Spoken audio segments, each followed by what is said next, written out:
didn't go as well as I hoped it would. Yeah, that happens. Daytona, and then like getting back from Daytona was just like I felt like I was mentally still at Daytona, so Yeah, I hear you. hard to get back into the swing of things. Yeah, I was gonna do the Lakeland show this weekend. I was like, I'll just skip it. Do you have a fan in your room? I do. Yeah. Is it like on full blast? Maybe. Here, I'll turn it down. I could just hear the breeze hitting your mic.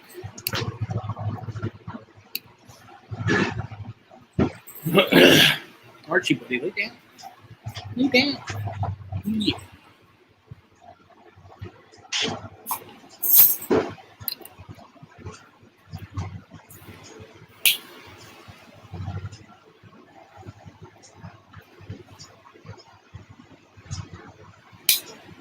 That better?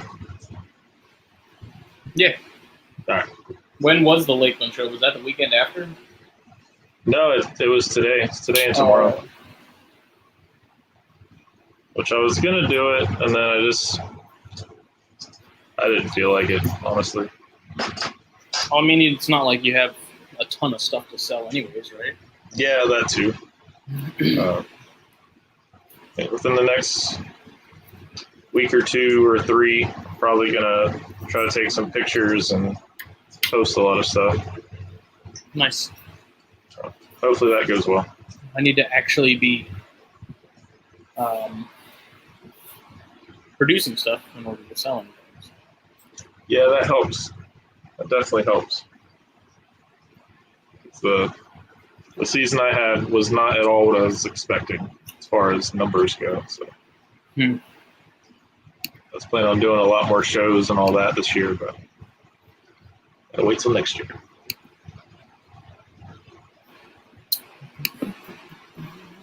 Let me see.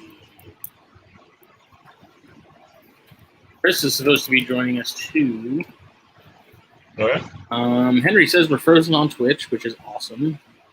Nice.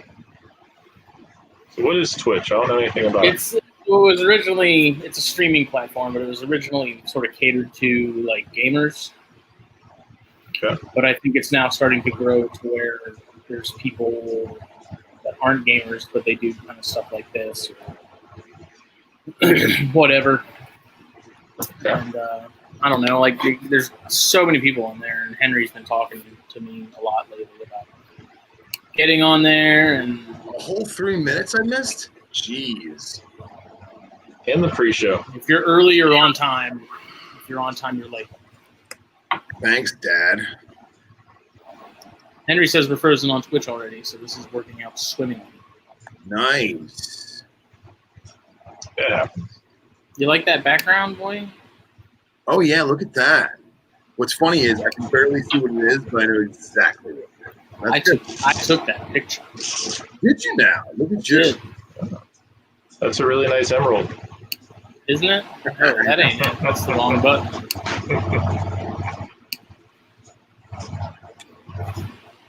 Brad Clark from the wilds of Wyoming. Hello, everyone.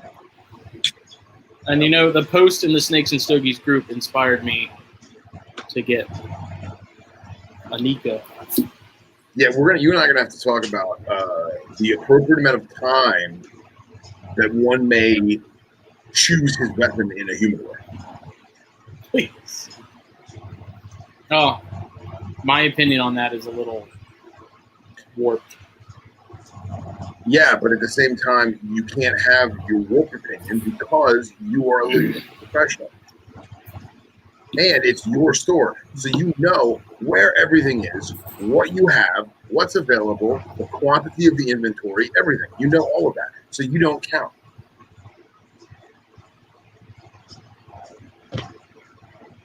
And like, here's the other thing too is, if I may stand up on this soapbox. All right, hop up there.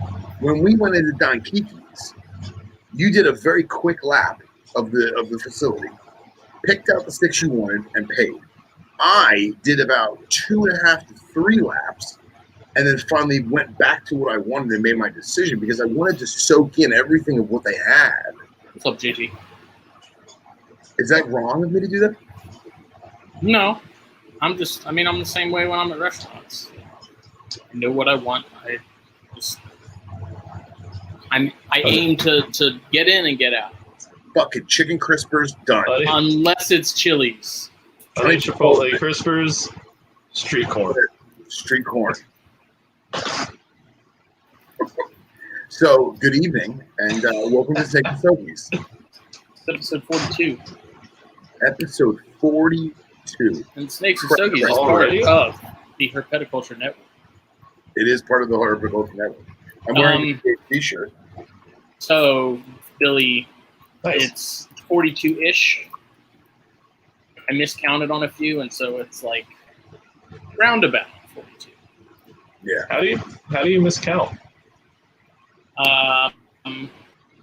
Because I don't keep track of this show as hardcore as I do the other ones. Okay, fair enough.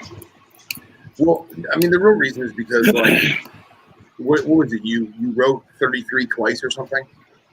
And yeah, there's a few that I did that on. Oh, okay. But that's all right. That's all right. So, was everyone drinking? Nothing. I just had a monster. Because the time was coming. There he is. There he is. Someone's getting murdered in the background. I was gonna say that is a horrible. Oh, can y'all hear that? Yeah. That's my kid. She's a toot. She's going to bed. I'm gonna turn that down. Is that a baby monitor? Yeah. She's a baby still. Jeez. But sounds like she's pretending to be a ghost. She's really good at going to sleep. Is she climbing through a TV right now? No. Come to the light, Caroline. Right. I'm sending our Twitch link to a few people that do Twitch stuff, telling them to post us on Twitch. Awesome. Nice. I was gonna say, like Henry said, it was like the connection was not great. I don't know if that's because of StreamYard or because there's another program a lot of people use for Twitch that's like a separate linking thing with the audio and the video, but this doesn't require that. Oh, it's called OBS. OnlyFans. That's right, OnlyFans. Yeah. Oh yeah, I got an OnlyFans page. You know what I'm saying? But that's it's more snake, less Stogie. You know what I'm saying? Yeah. You ever want to see my snakes again? You'll pay me to see them. It's just Chris laying there shirtless, rubbing sand in his chest hair. That's all it is. He feels already a member. He knows. Until it bleeds. I'm a benefactor. Thank you very much. He's we call him an admin where I come from. Right. My So goodness. Billy's drinking Blue Moon, and Justin just shotgunned a monster. What are you drinking, Chris? Water now, but I have a beautiful clean glass that I'm going to start pouring some tasty beers into. Excellent. Nice. Are you a wiper? Like in between beers? Yeah. It depends. Like most of the time, maybe. But yeah, I like to chagrin it out, to shake her out a little bit, and then I'll go. I do enjoy my daughter is going that shit right now. I was gonna say she's like really like that paranormal activity stuff you got going on over at your house is getting real. So we put her to bed. She's 3, so she's little, and she gets up at 5:36 every day. So we put her to bed at 8. That's kind of just our schedule. It's mostly because of school and work. And tonight I put her to bed and she's oh, I lost y'all. Oh no. Henry says that Twitch is frozen, but I'm looking at Twitch right now and it ain't frozen. Well, Chris is lagged out. He's frozen on my part. Yeah, he's frozen on mine too. See, everything was fine until Henry said put it on Twitch. Right. It looks like Chris just ate a bunch of Sour Patch Kids. He's How like, many gummy bears can I fit in my mouth? right? Meanwhile, Brad's like, I'm just gonna go feed my Gilas. Don't mind me. He's got dope ass Bandit Sanctus that are pink and delicious, and he should be sending us pictures of them as he's feeding them. So I have that Nika Rustico, and then I have this as round 2. Okay. I have the house to myself, so I'm under no time constraints. I'm not going to have someone saying, I'm tired, I want to go to bed, I'm on, I'm done. We were so excited about tonight's episode. I was. And Archibald is here trying to catch like flies and stuff midair. Good for him. Fast. Who's better than him? Poor guy. He's in his crate. I had to have my sister come in the middle of the day and let him out. Otherwise, he would have been in the crate for like 14 hours because I woke up bright and early to go to Rinkin to get that FRM feed. And yeah. Ended up going straight to work from there. So. Sweet. Poor guy's been lonely. Billy, what are you smoking? Nothing. Oh, I just noticed the hat. Yeah. Yeah. Oh yeah, look at that. Everyone gets a hat. I was trying to show Chris, but he kept yapping. His daughter's doing paranormal stuff. So yeah. Get him later. When the child's head goes 360, you might want to check the monitor. You walk into the room and, what do you want, tiny Satan? What demon are you summoning now? My brother was very, what's that? What's that? What you got? Little Jericho Hill. Ooh. My brother, he's 9 years younger than me, and him and I are polar opposites completely. And when he was a child, when I was a kid and I acted up, I got whacked, right? He would laugh at my mom. She would smack him in the face and he would laugh, like little 5-year-old brother. And then she realized how much of a technology freak he was, and she cut the breaker to his room. She'd be like, you need to go in timeout. You need to go in your room. In the dark. Yep. Well, no, it'd be like 5 or 6 o'clock, like right after dinner or whatever. So like, there's light from the sun, you know. But and he would cry, no, let me out, no. It's like, you're not dying. Like, are you? What's up, Victor? Hey, Dan, Dominique, and Victor. It's gonna be a good show. Saturday. Danny and Bill. And Bill, yeah. And Hen Dog. Hen Dog, who's regularly reminding me that the feed on Twitch is sucking. Well, You know it's frozen. It's not frozen for me. I mean, it's frozen when I first load it up, but then after a few seconds, it's fine. The Henry messaged me earlier asking about the Twitch stuff because obviously Henry's all technological and I'm analog as shit. But asking like what the account name and stuff was. He asked if we could see who was on what. I said, well, Justin probably can because he's got the master thing. But I know that when people comment, it shows a little icon if it's Facebook or YouTube or whatever. Yeah. I haven't seen a Twitch one pop up though, so who knows? I mean, there's probably, I don't know. I don't know how well StreamYard does this because, I mean, I thought sending the feed to Facebook and YouTube was kind of a lot. And so I figured adding Twitch probably doesn't make it any easier. Maybe. But, I mean, it's there. It was super easy to set up. We'll just run with it and see if there's anything. Maybe if I can get a hold of the StreamYard people, maybe they can tell me sort of what, if anything needs to change. Like if I need to have another program. My poor Mac is like, what are you doing to me? All this Adobe stuff and GarageBand and Dropbox. And Yeah, you gotta load it down, man. That's why I'm super weird about my computer. And like, if someone puts like a drink on the table by it, I'm like, nope. Like I have to have, like something happens to this thing. Everything I do is done. You don't have like a backup drive at all? I mean, I have a hard drive, but if my computer gets, a drink spilled on or something, it's not going to make any difference. Okay. It's not going to save it. I'm saying you don't have an external, 1 or 2 terabyte hard drive that's external that you duplicate or you back stuff up to? Oh, yeah, I do. But I'm saying, like, if I don't have a computer because it just got doused with coffee or water, you're saying you can't continue to work, obviously. Right. Yeah. Everything's backed up. All the episodes of everything, the magazine, like, all that stuff. Homie don't play. And Dominique, my brother, is single, and he lives in Orlando, and he's a computer programmer for multiple government entities. Believe it. Oh, y'all can be computer nerds together. All right. Florida's the place to be. Florida's the place to be. Oh, by the way, did you guys see that Victor tagged Snakes and Stogies and the Herpetoculture Network today in a lovely post that we did? I did. Victor is the man. I did not. And he's got those awesome milks that Thanks, he has. Chris. He does. Hey, Chris. What's up, man? That's what I got.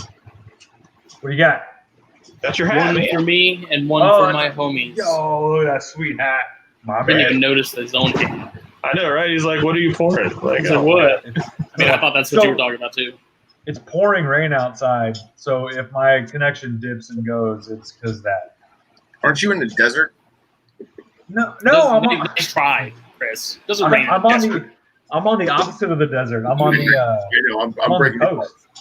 It's I like know. Florida, but with like less laws and more laws somehow. Okay. all right, I'll buy it. Billy will allow it. Oh, you got that That's all velvet that matters, rat right? way. That's my favorite of the Unico stuff, man. Is it? Yeah, I have not had this one yet. that's the best one, in my Yep. opinion.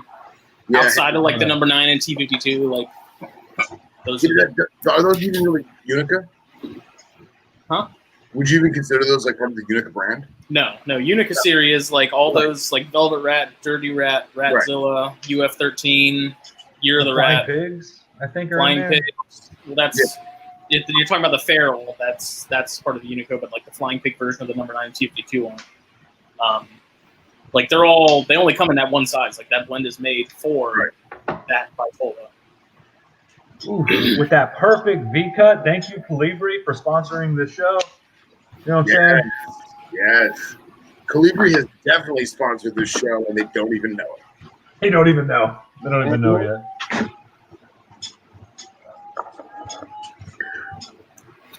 These are good. Like these are cheap. So I get the Churchill, or Churchill equivalent, and it's like $8.50. Like these are very What's good that? cigars. They get overlooked a lot. These Nico Rusticas. Mm. It's a good cigar. The only issue is they throw off a ton of smoke. Like if I didn't have the fan on, it would be like straight up foggy in here because I don't know what it is about Drew Estate and their darker wrappers, but they're just constantly throwing smoke.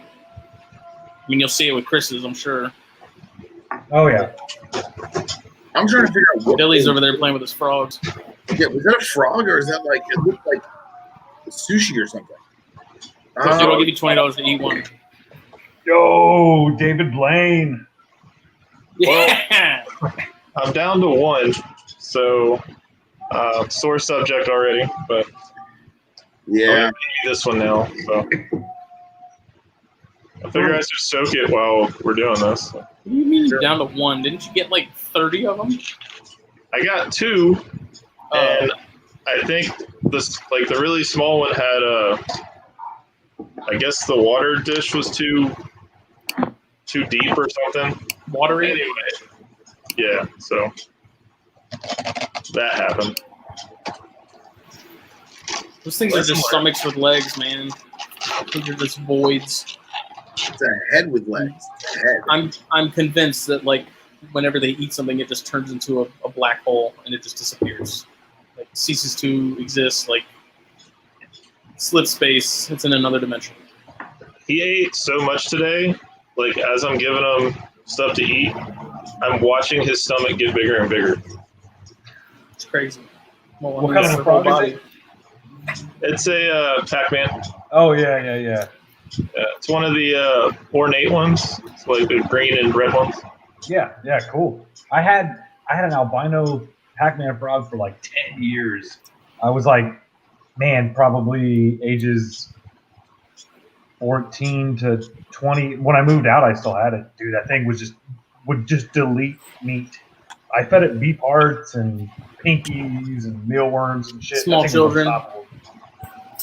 They're cool, man. I don't know what it is. They're cool. They're a neat little critter. Yeah. So the only head with legs that I ever had was a budget frog, and it was was when I was working at Strictly, and they used to get them in by the 100. And there was one, they would always like pick out ones that, had the foot bitten off in transit or wasn't looking so good or had like a mold on them or something. They're amphibians. Shit happens. And one of them had one eye, and you could tell it was like a battle wound or something. So we named him One Eye Willie, and I took him home. I had One Eye Willie for probably about 6 months, and we fed him we fed him like live rat pups. It was bad. It was bad.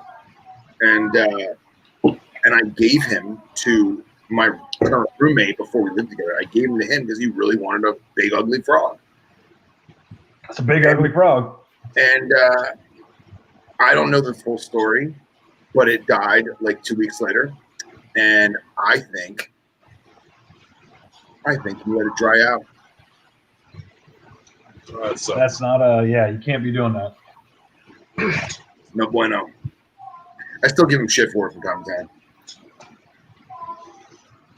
Justin, on the Drew Estate smoke thing that you were just talking about, I was listening to a podcast with some guys that were from Drew Estate and were smoking the Year of the Rat cigar. Yep. And cigar podcast, they have like fucking 20 guys on it every time. Yeah. And one of the guys said that in the Liga Privada series and some of the other darker Drew Estate cigars, there is something that they add when they are fermenting the tobacco that increases the smoke and also changes the smoke's color a little bit. Makes it a little bit more blue. If you ever kind of notice some of the I've Liga noticed Privadas. that, Every time. I love it.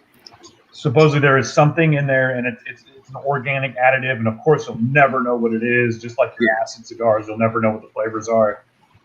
It's within the whatever guidelines there are for premium tobacco that make it still an organic product, but there's something in there that makes it change the smoke to a blue color and increases the amount. Which is why they're so fucking awesome. That Year of the Rat was not great. You know, I've never had one. The Year of the Don't Rat. bother. Don't bother. What? Are we really seeing this right now? Yeah. Billy's like, I'm sick of talking about cigars. Here's a snake. I'm really sorry. I just saw that. Sweet Tessera corn jungle right there. That's what it looks like. No, it's it's a bread lie from Mutton. He just posted it like an hour ago. Wow, that's a bread lie. Bread lie? Yeah. Show it again. The hypo stripe? I think so. Wow. That's insane. That's nice. Casey, I want to give mine back. Wow. Look, you got Dan's attention. Just Dan's a stripe freak. Like Definitely got Dan's attention.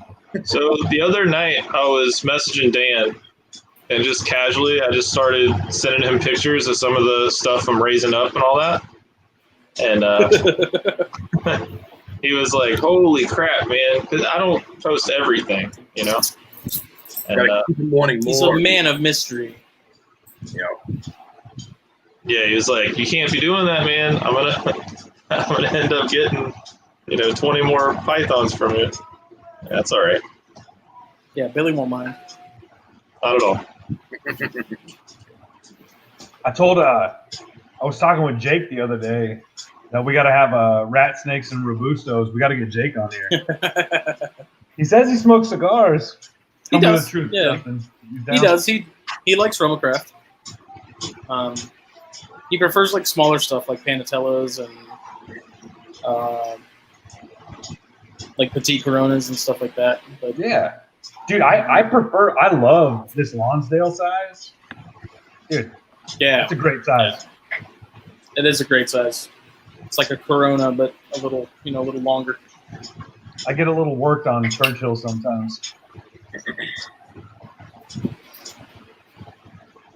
So what's new in the world of herpeticulture on all y'all side? Boys. I just got my shipment in from Ivory Exotics. So they brought over a pair of king rat snakes. Okay. Coronado, yeah.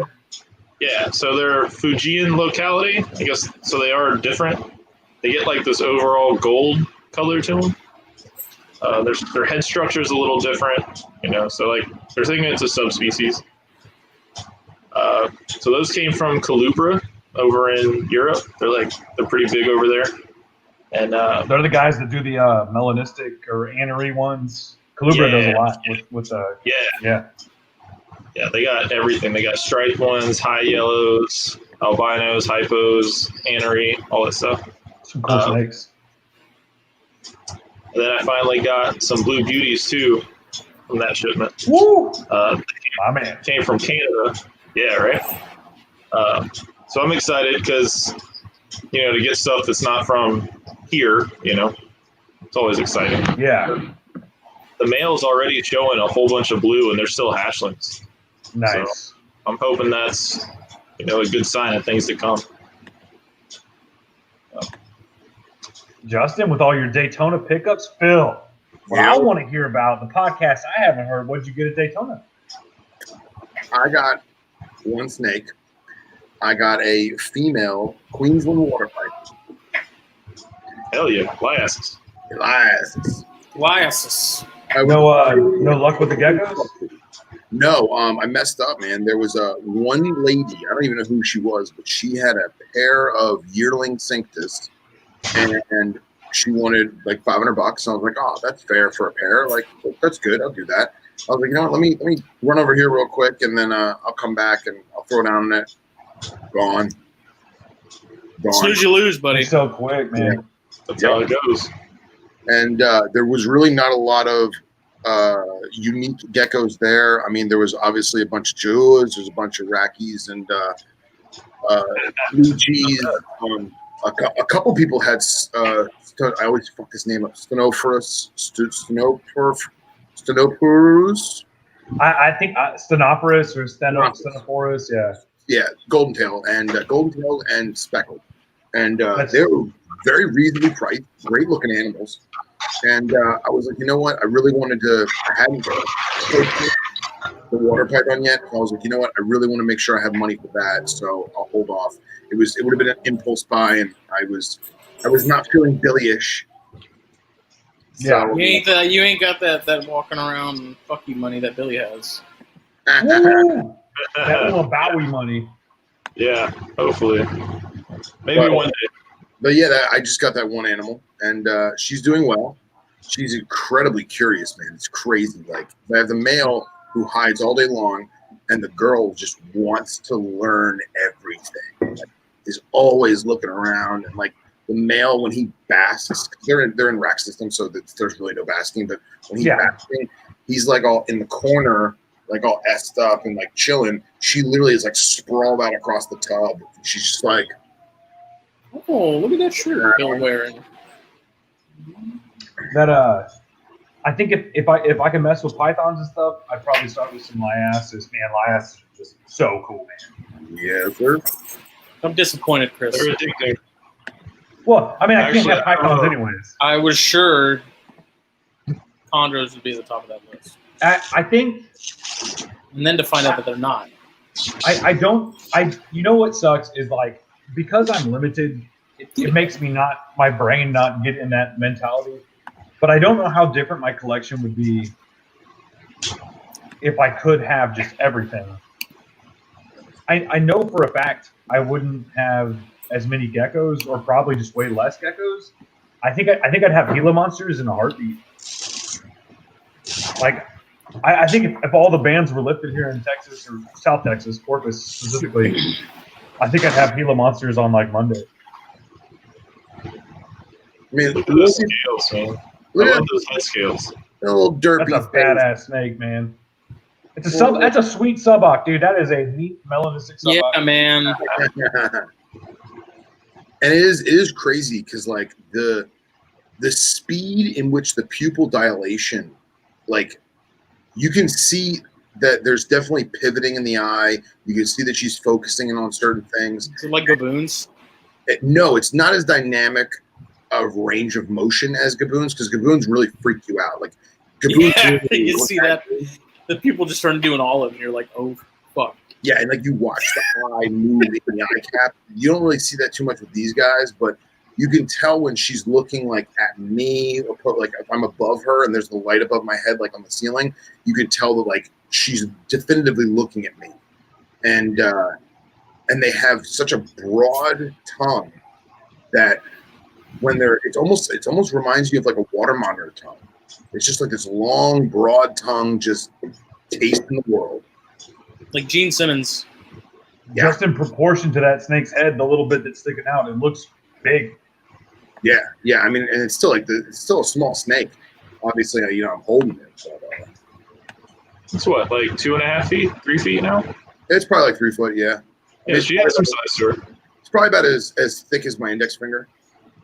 So Ready to breed next week. right? Yeah. Yeah, you heard it here Rats. first. Still will have captive bred water pythons December 2000. Dwarf water Right. pythons at that. Water python. The craziness is looking at that animal and just constantly just reminding me of subox and even almost scalation and eye structure and. Don't get me started on those things, man. Yo, they're little tiny pythons, right?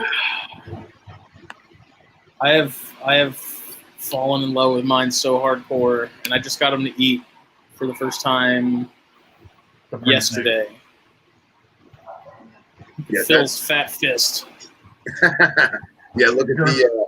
That's actually. I think the male has a lot more orange and pinks to it, with like a lighter tone on the face, and the female's more like rich and more, I want to say darker, earthier tones. Mm-hmm. Justin, you got a good pick of that suboc?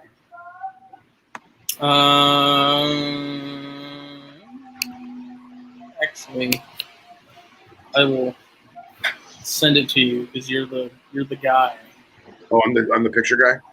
So Justin, if you take a rat snake, kind of any rat snake you find in the wild, yellow rat or whatever, or your corn snakes, or even baby corn snakes or baby bears, they have this neat prehensileness to them. They're very, you can tell they're ready to be arboreal. Right.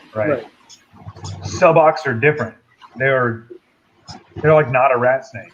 They're a different thing.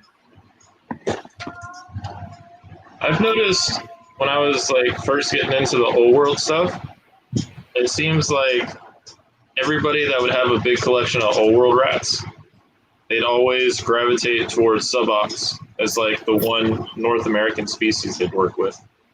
They're neat. So I always assumed they were like, I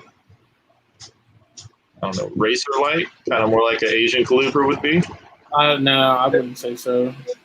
They're kind of their own thing. They're much dorkier than that.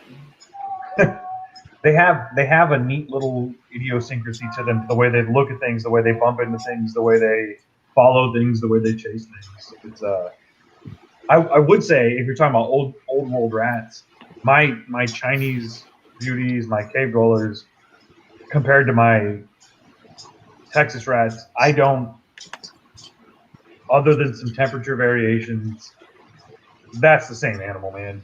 The same attitude, same. They flare up, they gape, they do the same shit. It's yeah.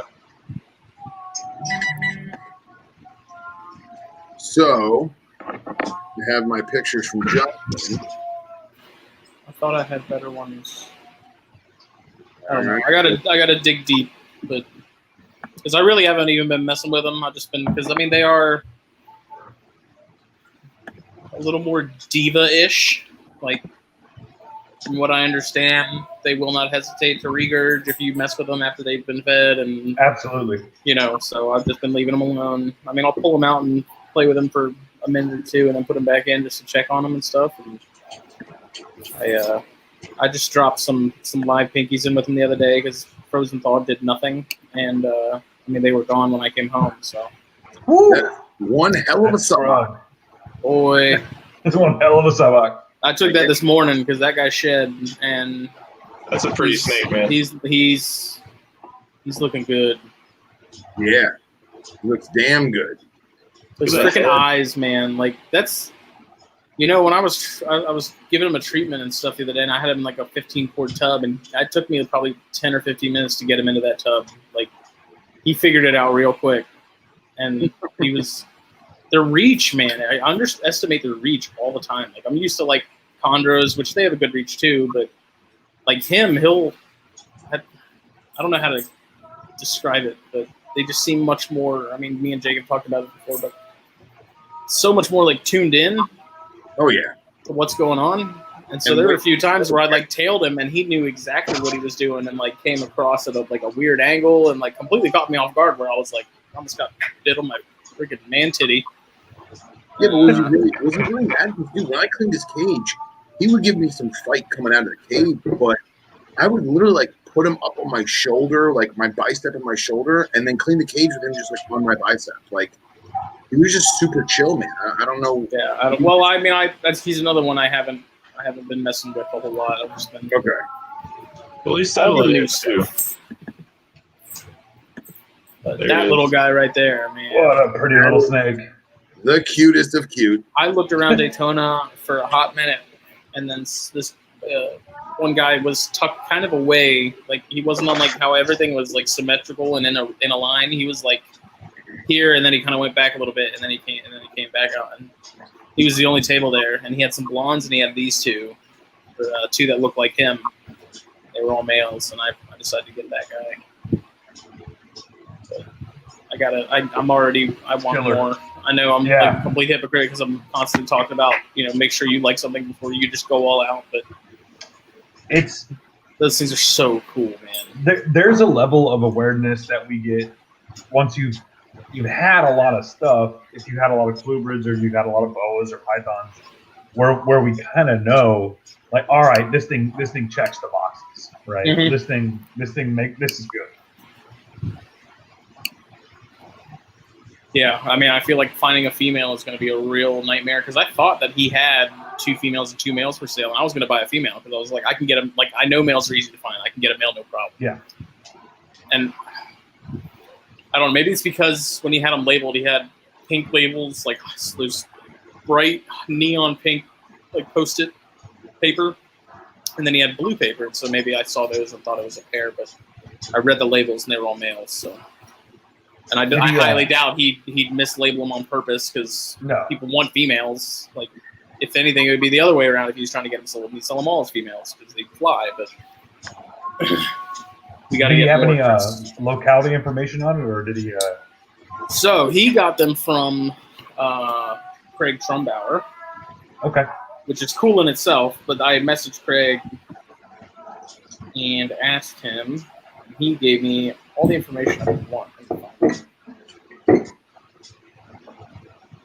They're head albino. So they're Juneau Road stuff.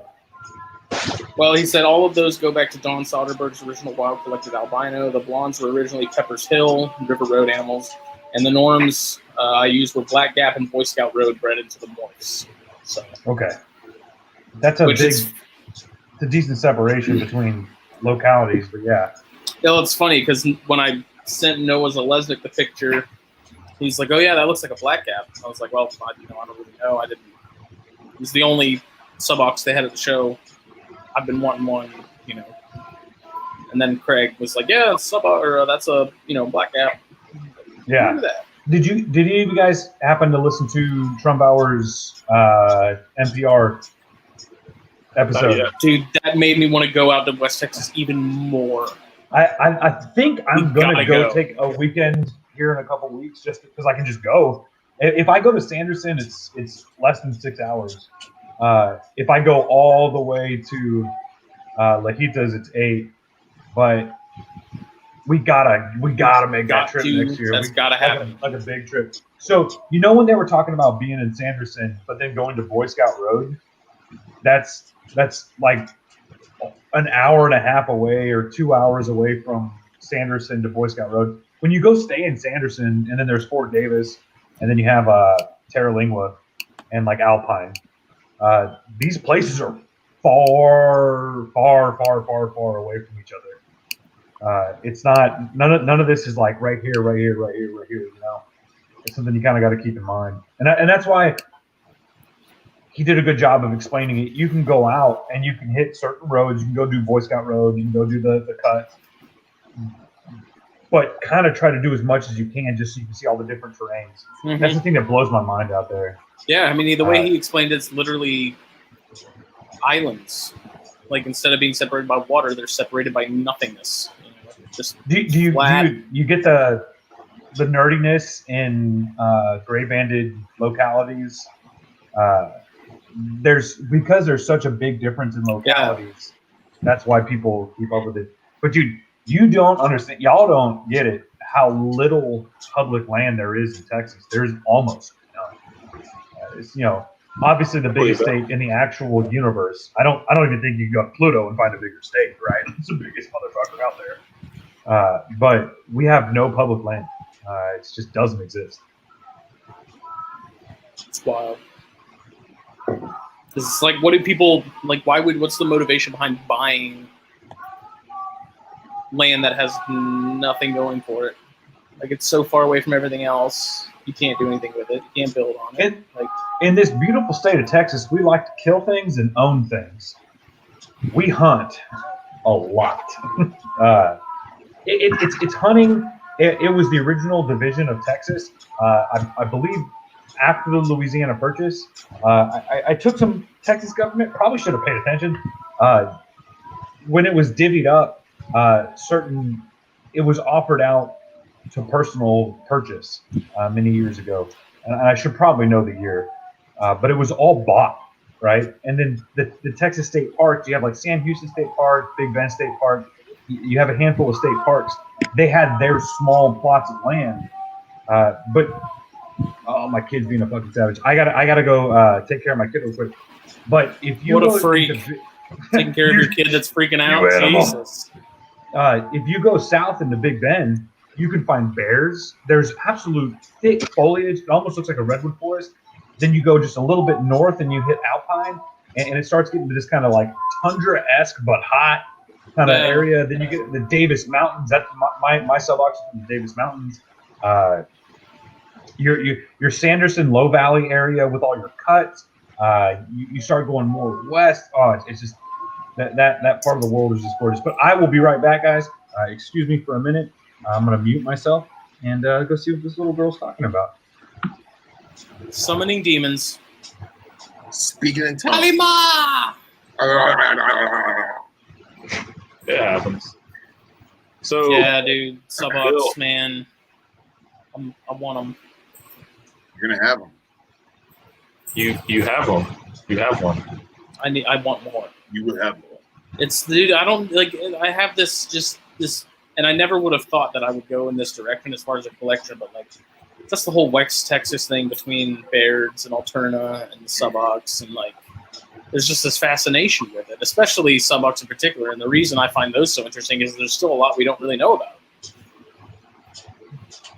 Like it's not something that we've like horns where we've cracked the code and there's like really nothing new to learn with them. Like what's to be discovered has already been discovered. It's there.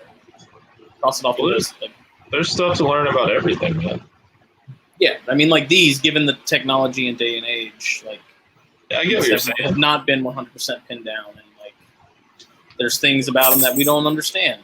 You know, like why males are so prevalent and females are almost like very rarely found.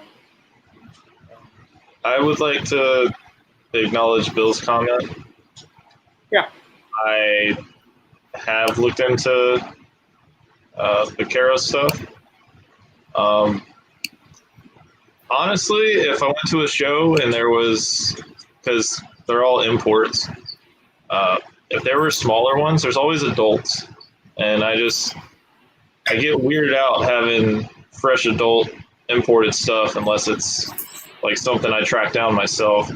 If I found a nice little, pair or trio of like hatchling, yearling stuff, I'd take a chance on it. The Flavolinia stuff, the Zirkles have Indo Flavolinias. I think they just got their hands on, well, no, I don't think they did.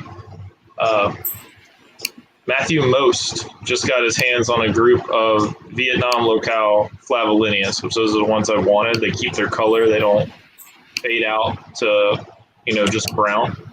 They keep that juvenile color all the way through adulthood. So I'm kind of waiting on those, but I've always liked Flavolinias. Like when I first got into snakes and I didn't know anything about any of the other species, that was one I gravitated towards right away. So in time, I'll have them because I really like the radiated. So I really want some T-morphs. If I could find those used to be around, but nobody has them. Timor rats. Timor rats, yes. Yeah. The more I see Timor pythons, though, the more curious I get. Luke Myers had some for a while, and he really enjoyed them. Yeah, the what's it, subradiatus? Because there's those, the radiated rats, the yellow striped rats, the flavolineus, and then there's also the Philippine rat snake, which it's something with the E. I forget how to pronounce it. Their scientific name, but you never see it, you know. Yeah, same here, Bill. I've had flavolineus just roll on me. I even had a captive hatch female that I had for a good amount of time, and then just out of nowhere, you know, just Colignathus as a genus, they don't do well in captivity. It takes a while to establish them. You usually have to start with a pretty big group. So it's a labor of love, and then having to deal with, you know, how they are. A lot of people aren't willing to do it. Which, man, the pictures I'm finding are just super dark. Looking up Karos? Yeah, no, I was looking at flavolineatus, actually. Yeah. But they're just not. Pull some up. Let's look at them. Yeah, so I'm trying to find a good representation. Stand by. Because I also wasn't going to spell out flavolineatus either. It's just like it sounds. You sound it out. Yeah, it's true. So. There's that emerald again. Yeah, right. So. Bactriopsis. Oh, shit. I clicked something. Hold on. Uh-oh. Oh, God. Oh, God. What's going to pop up? There it is. Yeah, that happens, Bill. They just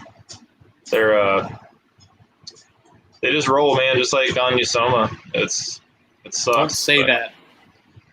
Well, I mean, the imports that come in and stuff. So, Phil, the right now, bottom right, that's probably a mainland animal. So you see how it keeps the pattern, it's keeping the color, and then it just goes to a solid black tail. Yeah, it's awesome. So that's not an Indonesian animal. That's close to what we would call a Vietnam animal. Not knowing where it's from, I'm just saying mainland. But definitively like Malay Peninsula. Yeah.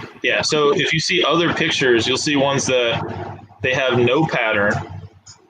You might have to go back because it looks like they're all. Those are really pretty snakes. Oh my gosh.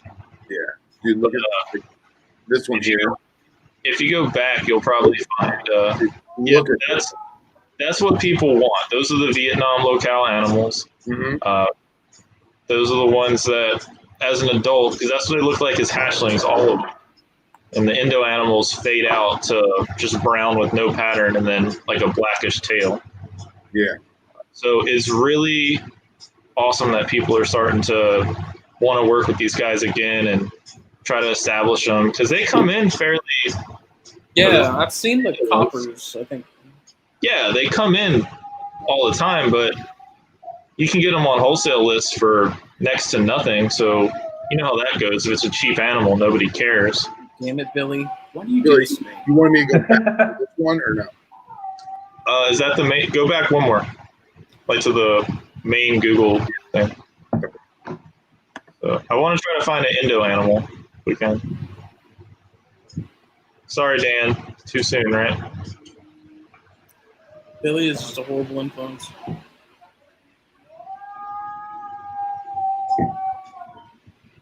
Put yellow striped rat snake in. Because yeah, those are the subradiatus. They come naturally in a melanistic phase.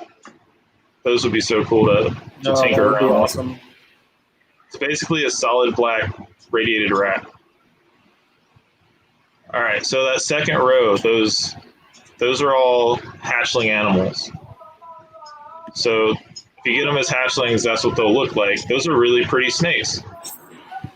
It's just a glorified garter. Sweet garter snake. Yeah, until you start messing with it. I'm not seeing a good one of the Indo adult yet because they get like this pink. Well, the problem is when you type in yellow striped rat snake, it's giving me yellow rats. You know. Yeah, no, it'll do that. Keep going down. I know it's there because I've done this all before. Okay. Dan's still hooked on the Margaritatas that no one has. Like, those have only been seen in the wild like twice. Yeah, they're definitely they're cool snakes. They're never around. All right, Phil. I hate to do this to you. Can you put in Colignathus flavellinus? Yes, I can. We've gone this far. Forgive me, I'm one-fingered. There we go. Wait, no, not flavellinus, right? Just flavellinus.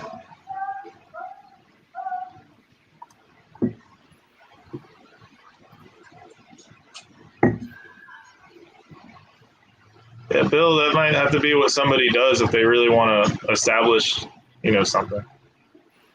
All right, that first picture looks like what I'm talking about. That's a snake, all right. Okay, that has more pattern than I'm thinking of. But you get the idea. They get really brown. Mm-hmm. And I really like the pink hues they get under their throat. Like they'll get that, and that's the Philippine rat snake. That one. Just the Colignathus stuff is such a cool genus. It's a shame that they're not more established in the hobby. It's like, why did radiateds end up being the one out of all of them? Because they're all cool. They're just because people want an animal they can catch if it gets out. People still have rhinos. Oh, rough. Too much? Sorry, Sphinx.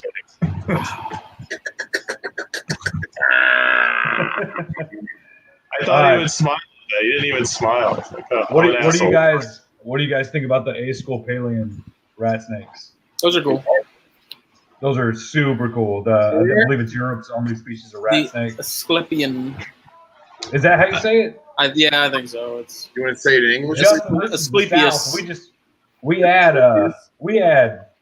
like as many Asclepian syllables as we can. Asclepian. I've always thought they were cool. They never piqued my interest personally. They didn't have enough stripes, is what it was. Don't let them fool you. That could be it too. Didn't have a stripe that ran the length of the body, and Billy had no interest in it. Today I picked up. Well, I didn't pick up. I had a good close friend drop off some wild caught Pitchophis affinis from Brewster County, West Texas. Some Sonoran gophers. And he goes out there every couple weekends, and one of the female has a whole bunch of striping on her, ton, all down her laterals. Awesome, neat looking snakes. Billy's getting excited. This is my excited face. Just went from 6 to midnight. Billy, your excited face. I like it. Yeah, So Billy's a robot. What I hear, yeah. So rat snakes aside, I don't know if you guys remember, but I had spoken to Cloud Forest Design, the amazing label making company. Mr. Matt Marcy. Mr. Matt Marcy. And he was kind enough to basically design the venomous labels that I was looking for. And the idea was, because he makes these labels, right? It has a map of where the animal comes from. It has a picture of the animal. And then it has some fun facts. And on the bottom, it has the ICUN red list, status of what the animal is.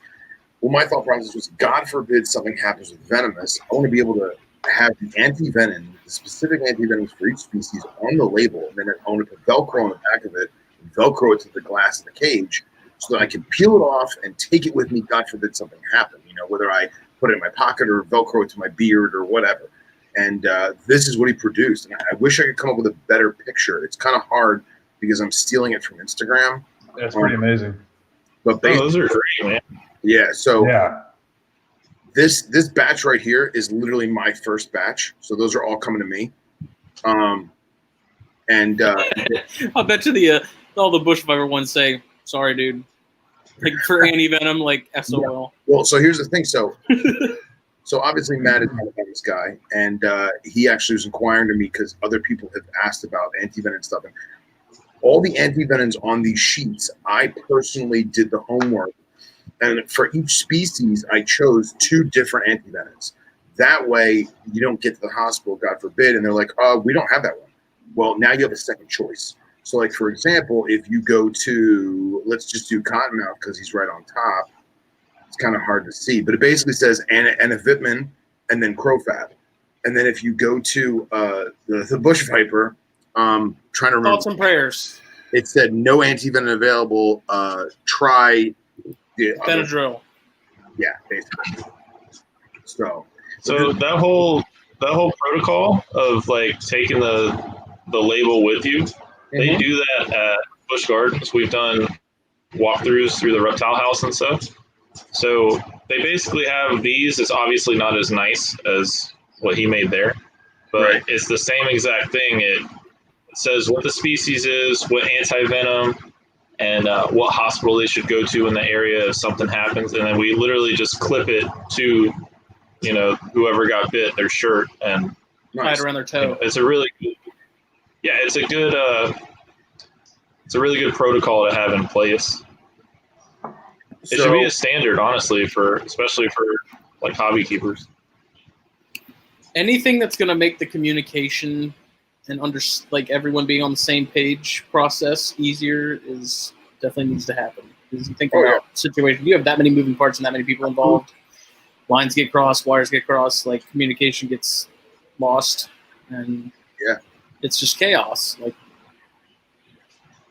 so just think about how many ear doctors have no idea about any of this stuff, and now you're going to show us in their ER. So like you're saying, anything that can help that process along it's going to be good. So it's funny you brought up the Bush Vipers. There is no anti-venom and a lot of people know that, and most people don't though. So if you notice on the Atheris squamigera, I put on here, it says no anti-venom, try Inocerb menia, because the Inocerb menia is actually predominantly Echis anti-venom. So it covers the carpet vipers and saw-scale vipers, and it has had a dramatic effect on reducing necrosis, reducing inflammation, as well as basically slowing the venom down so that it kind of stops on its own.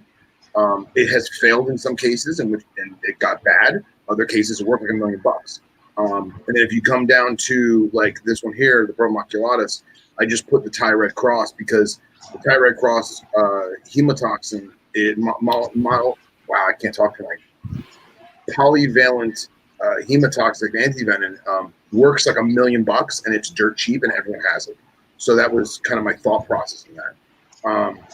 Some of them Bill says, "Let God sort them out." Thanks a lot, Bill. Some of them, however, if you look over here, like Nazicornis, I put Inocerb because that's the one that I would prefer to choose, and then I put Samar underneath. But from what I gather, and obviously Hendog's going to correct me if I'm wrong, there's been basically a ban on Samar antivenom, and it's a phenomenal serum because it basically takes care of every single highly dangerous sub-Saharan species of snake. It does black mamba, it does green mamba, it does gaboon viper, puff adder, all different types of cobras. It's magical shit. However, polyist of polyvalence. Right, the polyist of polyvalence. And it's produced in West Africa. And for those of you who don't know, to make antivenom, they take venom that has been completely dried out and, prepared, and they inject it in appropriate doses into a horse or a sheep. And then the horse or the sheep produces antibodies. And then that blood and plasma antibodies is then taken out of the animal and separated, and that's how we make antivenom. A bad horse virus in West Africa was spread out, and a lot of the blood was contaminated with this horse virus. So the American medical people in all of their divine wisdom said, we don't want to bring that into the country for fear that it could spread to our horses, which to me doesn't make any sense at all, because it's never going to go into a horse. It's going to only go into humans, and specifically the humans that purchased it. Yeah. Well, some redneck in Florida probably is like, I'm going to make my own antivenom with my horse. Yeah. Yeah. Easy. So Phil, don't they? I was told that when they make the antivenom, that they have to go and use horse or sheep or livestock or whatever in a different area of the, either the country or world or whatever, so that there's no predisposed Correct. antibodies and stuff. So like crowfab, it gets made in Australia, so that kind of, so it's cheap over there, so that makes it, that's why it's so expensive and why it's such a pain in the ass to get it if you need it. And that's usually what it comes down to. It's not so much that the process is hard, it's the price per vial. When I was helping out with the venom response thing I was a part of over here, that was the issue, is that there'd be a vial of antivenom for an exotic that was, $5,400 a vial, just because it had to go through so many places and shipped over and this and that. You say 5,400? Yeah. Yeah. Wow. Yeah, but then and you could easily go through 10, 15 vials on a case, depending on how bad the envenomation is, how the person's reacting to it. There's a lot of variables to it. But then you also have like that Thai Red Cross I was talking about. The retail cost of that is about $80 a vial, 80, and it usually only takes 3 to 5 vials to really save you. But then you look at ProFab, where I've seen guys that paid $2,800, $3,000 a vial for ProFab in a hospital. Obviously, the hospital's raking in the dough, but they start you on like 14 to 16 vials to start, and then go from there. Obviously, there's particular cases, and I'm not an expert, and people they have a particular set of things they're going to go through, but I've seen some bills rack up. Oh yeah. Jake talked about when he got bit, how much it actually cost, not only personally, but what the insurance ended up paying and all that. It was nuts. Ridiculous. Yeah. Does that Thai Red Cross cover Tropidolaemus? Tropidolaemus? I think so. Yeah. Does anybody even get bit by Tropidolaemus? Oh yeah, all the time, a lot, because they're such a slow striker, and they're so regarded as being this majestic viper that you can hold and it won't attack you. And they strike like this. They go. Gotcha. And then all of a sudden it lashes through your elbow, and you're like, "What the fuck?" Huh. So, Phil, do you work with all of those species? Those are all mine. That's like maybe a third of. That's like maybe 40% of the species I have. Cool. You know what's missing though? What's missing? Pygmy rattlesnake, because I didn't want to pay for it. Nichii. You're right. It is. Thank you very much. If you can get me some as a wedding present, and somehow tell Katie that it's okay, that'd be awesome. See, what's missing is some 2020 Lepidus babies that we go out and find. That's good. You're right. Dude. You're right. I mean, it's cheap to ship, man. Oh, wait. I don't know how that works, actually. Can you ship venomous? Yeah. Phil, enlighten me. So, yeah, it basically, you got to do it air freight. Most of the time, people use Delta Dash within the U.S. Delta Dash That's still not that expensive. It's not that expensive. It used to be very expensive, and you had to make the shipment worthwhile, almost as if you were importing something. Now, a toolbox-sized box, Yeah. like a toolbox-sized box. There you go. Dominique says, sneak it into the wedding registry. Pair of sedge vipers. Yeah.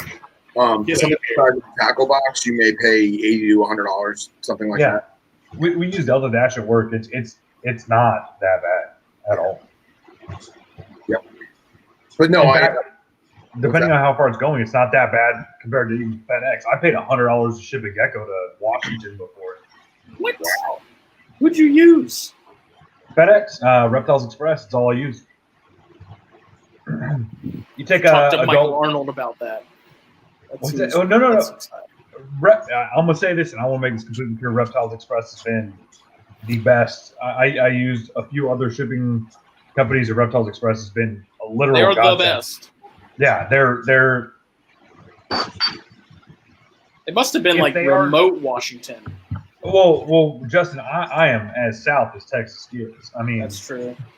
The only way you can go south there in the United States, I believe, is there's one place south on the Keys, and then go down there. We have about 40 miles until we hit the border, 50 miles until we hit the border. How big was the box? It was a big box. It was an adult lychee, so it was a good sized box. That makes more Probably sense. Yeah. It was what's the 9 by I do the 12 by 9 by 6. 12 by 9 by 6. Yeah. Okay, that makes more sense then. Oh man. I don't know. I've shipped that same box cross country, and I didn't pay anywhere close to that. See, it also depends if you're shipping to a hub or to a personal address. I've done both. I sent Joe Phelan some geckos, and it was $89, something like that. And he's in Pennsylvania. I don't even have people send stuff to my house anymore. I just send it to the hub just to take that extra risk out of it. Yeah, I can't have stuff sent to my house. I get it sent I to just see. I don't even have it sent to work. I just get it sent to my hub. It's too damn hot here. I want to be there when it gets there. Absolutely. Well, that's the problem is like because I work from like 10 to 8, and my days off are Sunday and Monday. Like I don't have any other choice. Yeah.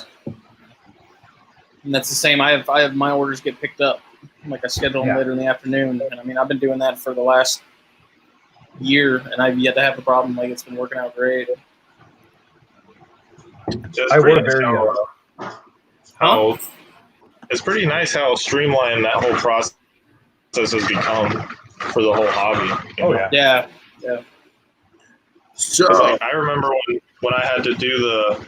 Did you guys ever have to do the thing with FedEx where you did like a dummy box and you had to send it to them and they had to inspect how you packed stuff and all that? No. Can y'all do that? Like 10 years ago. All right. I guess I'm the only one.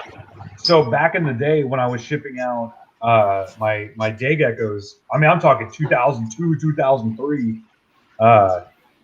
I had gotten shipments in, but there was a local reptile breeder that I've talked about him a million times. He's always helped me back in the day ship stuff out because he already had like it was like a certified account or something, right, Billy? Like you had to have it was an individual thing. You weren't using a third party's like certification. Yeah, you would get certified yourself, and that was part of the process. Yeah. That shit was real money too. You had to pay a fucking lot to ship animals back in the day. Yeah. There you go. How the hell do you pack up Felsuma? Very careful. How do you get those in the freaking cup? How do you get them in the cup? Justin, I bred Felsuma for almost 10 years. Great question. I don't know the right way to do it. I just got lucky and they ended up in there. I got it. You know how to do it? This is how you do it. You catch it and you.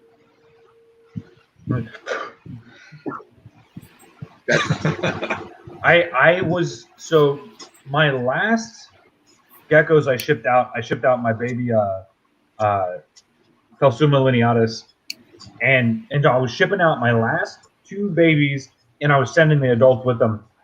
It's my favorite. It's probably my favorite species to work with is Phelsuma, but I don't anymore. I lost my male. He came fucking flying out that Exoterra, and he ran directly into my closet under the door, and it took hours to catch him. That they are so fast. They're so quick. I had a Grandis at one point. Dude, Grandis are puppy dogs.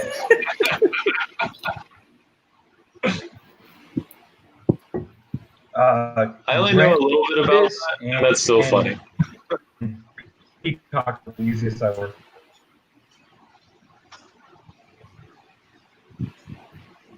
Chris is frozen again. Yeah. even understand. Let it go. Let it go. Can't take it out anymore. He looks so intense. He does. He looks like he's not taking any nonsense from anybody. I hear you want to take my daughter to the Sadie Hawkins dance. I want answers.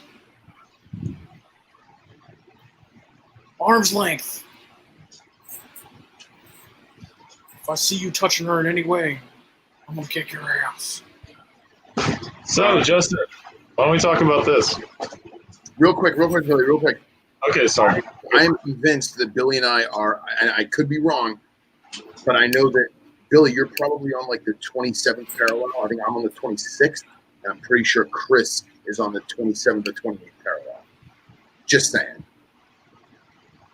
Okay. Could be. Oh, there he goes. So, Bodega. You guys see the video or no? No. Which one? What are you talking about? The nerd one? The third one, yeah. Yes, No. I did. Do you see it, Phil, or no? No, I didn't. I don't watch them. I usually don't, but when I see that snake, I just like seeing that snake. But, It's a very cool snake, but that shows you just like, I mean, if you saw it, then you notice that snake, it was showing no signs of stress. It was showing he was just handling it like you would handle anything else, and it just latched right onto the back of his arm. So It wasn't posing, it wasn't gaping, it wasn't doing anything. No, it was it was just albino melanota. Yeah. Oh, the albino, yeah. Plus, it can't see worth a shit, you know. But this is, I was like, that's exactly why I don't handle mine unless I have a hook, because it just, it was fine, and then all of a sudden it was like, meh. It goosed him. Yeah. What snake were y'all talking about? Sorry, internet did a thing. It's a nerd video where McCurley got bit on the like the back of the arm right here by a decent sized melanota. Oh yeah. Did it get him? Well, I mean, it looked really solid, but I mean, I don't think it was. Was he bleeding all over the place? No. Hey, he probably didn't get him.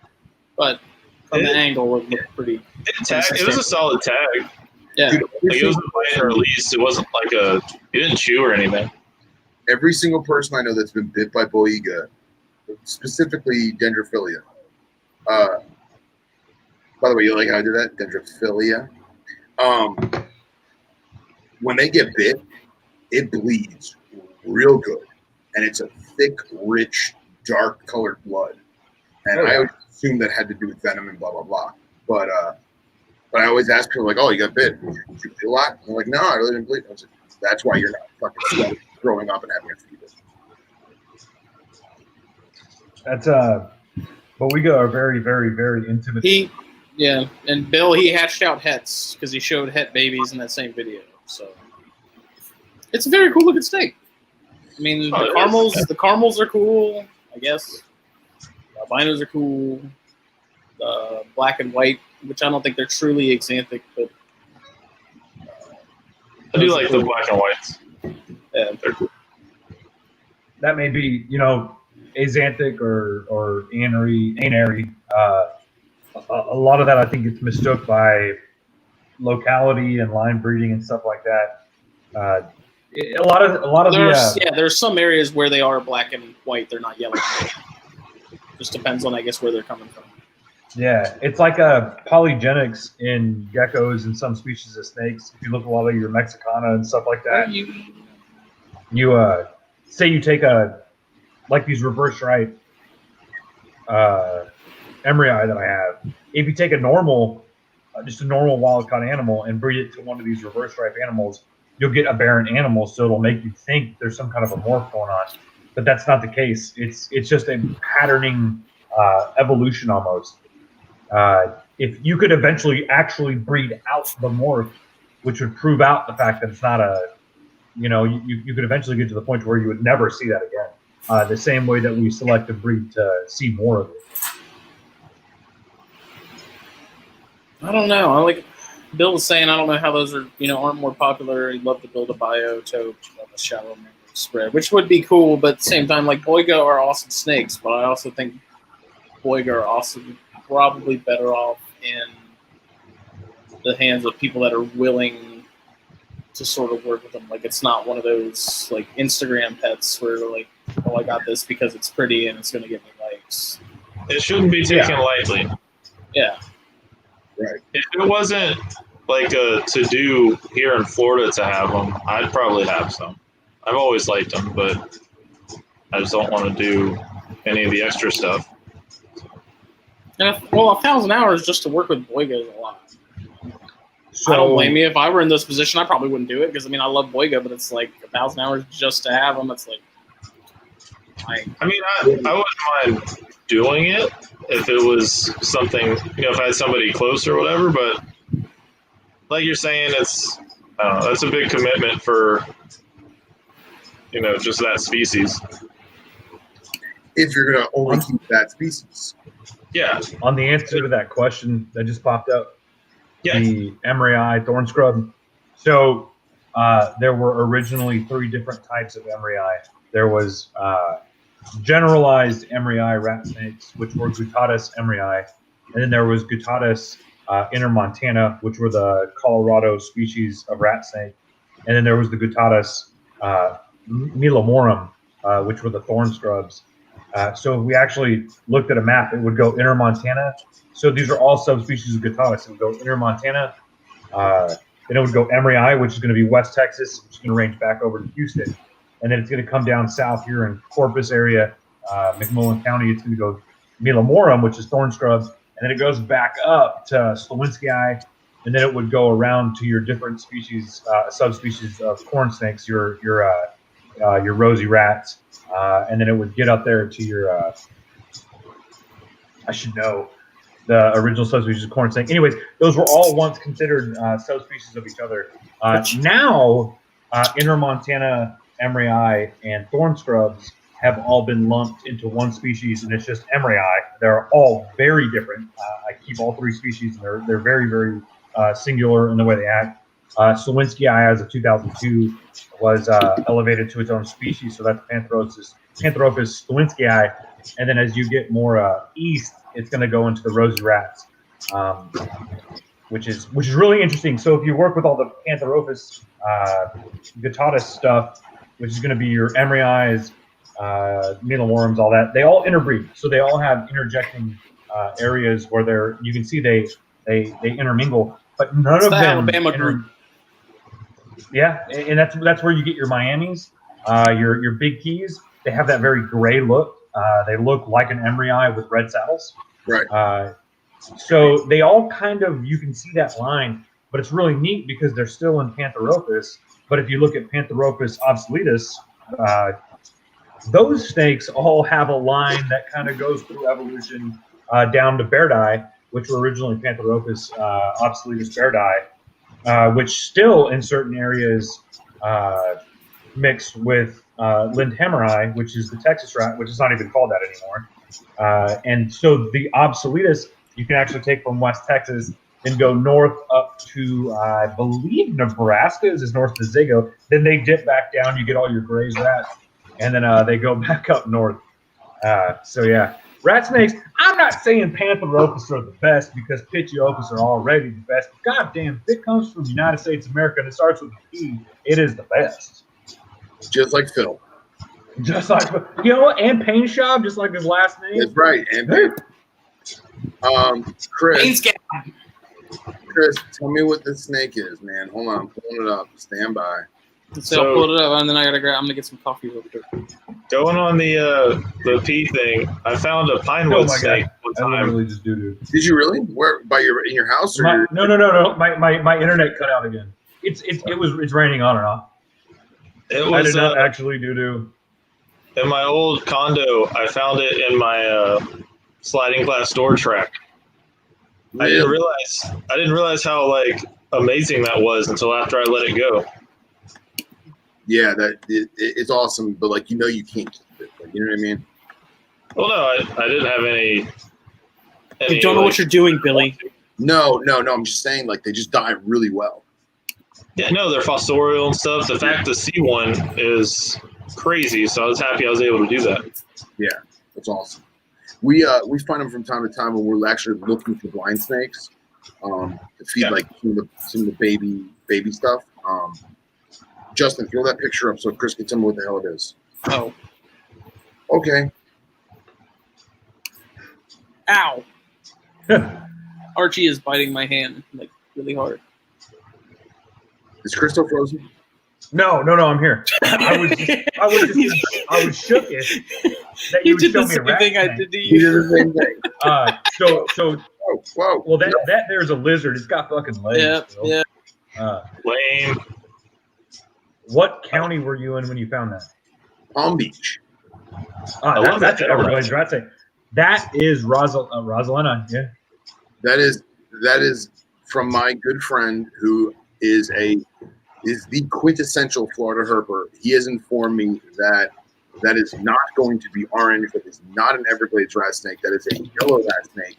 In fact, it is a yellow rat snake that will honestly not turn yellow. It will stay brown like that because the area that I got them from, they refer to them as Palm Beach browns.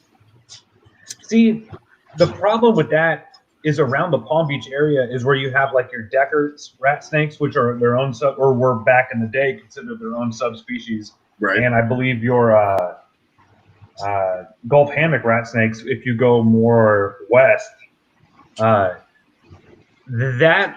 if you were just handing me that animal and said it was Pantherophis and it came from Florida, I would say that looks like a Pantherophis rosalini just because of the orange on the throat. My yellows that are from Florida, I do have West Coast Floridas, West Coast yellows. They did not color up like that at all, and you could kind of tell from the get-go. The way to tell was so much of the pump. This is why it all needs to be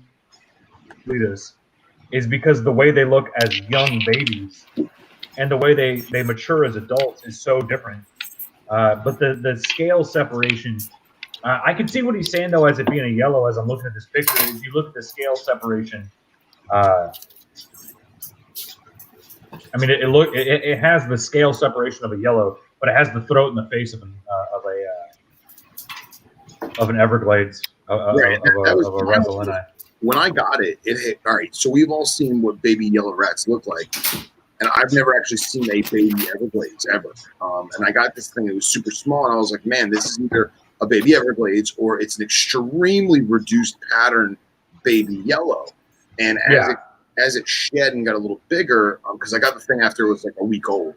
After it shed and got a little bigger, the pattern started coming through with more of those lines, and then some of the saddling came in, and then this is actually, I took the picture like 4 days ago, and I was hoping that it's going to turn pink or orange or be an Everglades, and I'm afraid that it might just be a pissed off yellow rat snake. First off, Phil, I want to ask you why you'd be afraid of one of America's greatest creatures. That's a great animal. Yellow rat snakes are fucking amazing. I know, but I want the Everglades. So who do I send a picture to if I want to get a picture shared? You could send it to Justin, but apparently he's making me do it, even though he has to actually put it up on the screen. So should I send it to your Instagram? Just text it to me. Text it to you? Okay. Or text it to Justin. Text Phil. Oh my I God. thought about starting a yellow rat project. Yellow rats are pretty amazing. Oh, Phil, man. I'm going to send you what's going to be 3 pictures. Maybe 4. We'll do 4 pictures. Okay. Send them all. Yeah, I'm sending 4 pictures. So Red Devil 95128. What's my opinion on Everglades rat snakes? My opinion on Everglades rat snakes is the same as I feel about all Pantherophis obsoletus. They're some of the most amazing animals that have ever been evolved on this planet. They're great to keep. They have shitbag attitudes, which just makes them better. They're all quirky in their own ways. My number one thing that I would say on Everglades is keep them in tight tubs or cages. If there was an animal that was going to get out, it's going to be an Everglades rat snake. Of course. I sent Phil some pictures of my Hendry County first generation captive bred 2-year-old Everglades rats. These Everglades rats are from a locality that's so orange they literally hatch out. All right, I gotta stop this, and then I have to do this. So you saying that this is Hendry County? This is Hendry County, yeah. I actually have documentation on the road there where the wild caught adults were collected on. All right, so then you need to send me that road because I was going to go to Hendry on Monday. Yeah, So, I'll get it for you. Yeah. I'm actually, my buddy, the one who told me that it's going to be a doo-doo brown snake, he told me a road that is smack dab in the middle of the state by me, and it's probably about for them to drive, but the road is like 60 or 70 miles straight. And he says that that road is timed for the orangest of orange. So now, but see, now look at this. See, all right, I've got Everglades. I caught Everglades rats back in the day when I was stupid and didn't care. And let me go to the picture. Stand by. I have to figure out what the frig screen I'm on. All right, so you guys can see my mouse? Yes? No? Nope. No. Nope. Nope. Not seeing it. How about now? Nope. Nope. Dang it. All right. So let me do this. Stand by. Now I'm getting annoyed with the stupid Mac.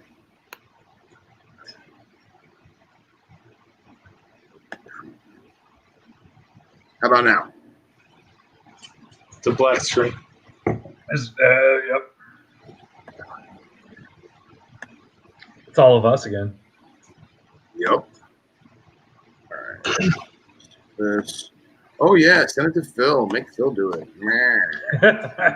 Justin's like just unfroze. What happened? How about now? Oh. There you go. Okay. There it is. So my animal has this funky disappearing, vanishing pattern, right? Yeah, absolutely. And it does have a yellow face, right? Absolutely, yeah.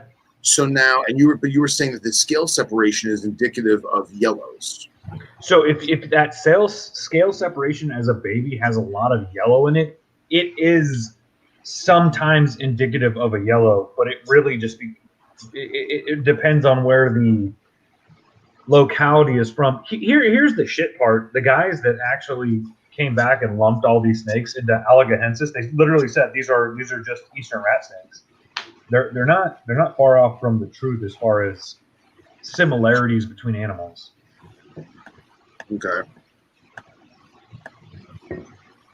Per modern genomics, I don't know if that's the right word. I'll make it up. No big deal. You guys heard it here first. Genomics. Everything on the East Coast is the same until you get into black rat territory, and then it becomes unknown, which is the gap between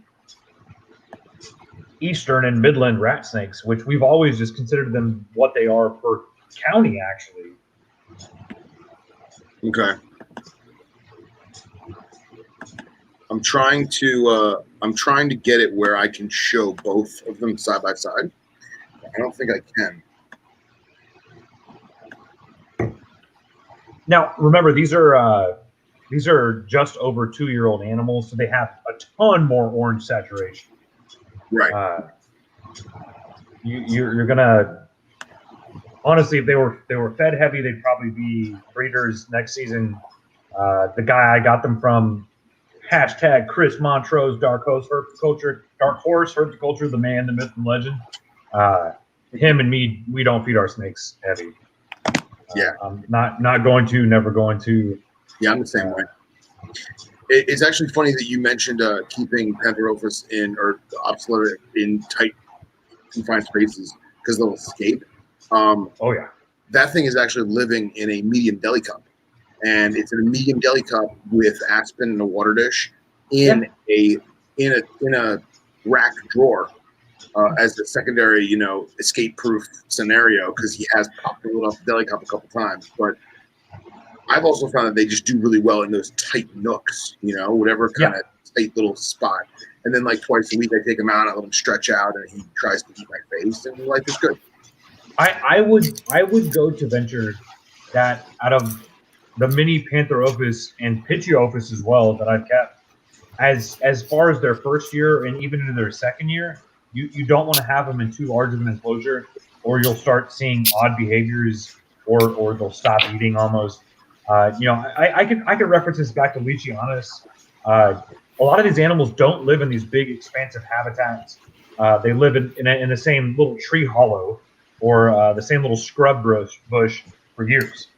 Yeah. Right? Like they find a place and they stay there. Why do corn snakes have 30 babies or 20 babies or 15 babies or whatever you get? And ball pythons have, in the wild, 3, 4. It's natural selection. No, maybe not natural selection is the right word, but half of these animals, actually probably 90% of these animals are going to get fucking eaten. Everything on the planet is a consumer of these animals' babies, right? Even here we have box turtles that eat snakes, right? I got spiders that eat snakes. It's not, we find baby garters and baby rat snakes and all kinds of stuff tied up, or we find baby indigos that are out eating baby snakes. That's what they do. Yeah. So your consensus is you think it's going to be an Everglades? That looks like an Everglades, man, and especially where you're talking about coming from Palm Beach, Florida, it should have a lot of orange. You found that animal recently?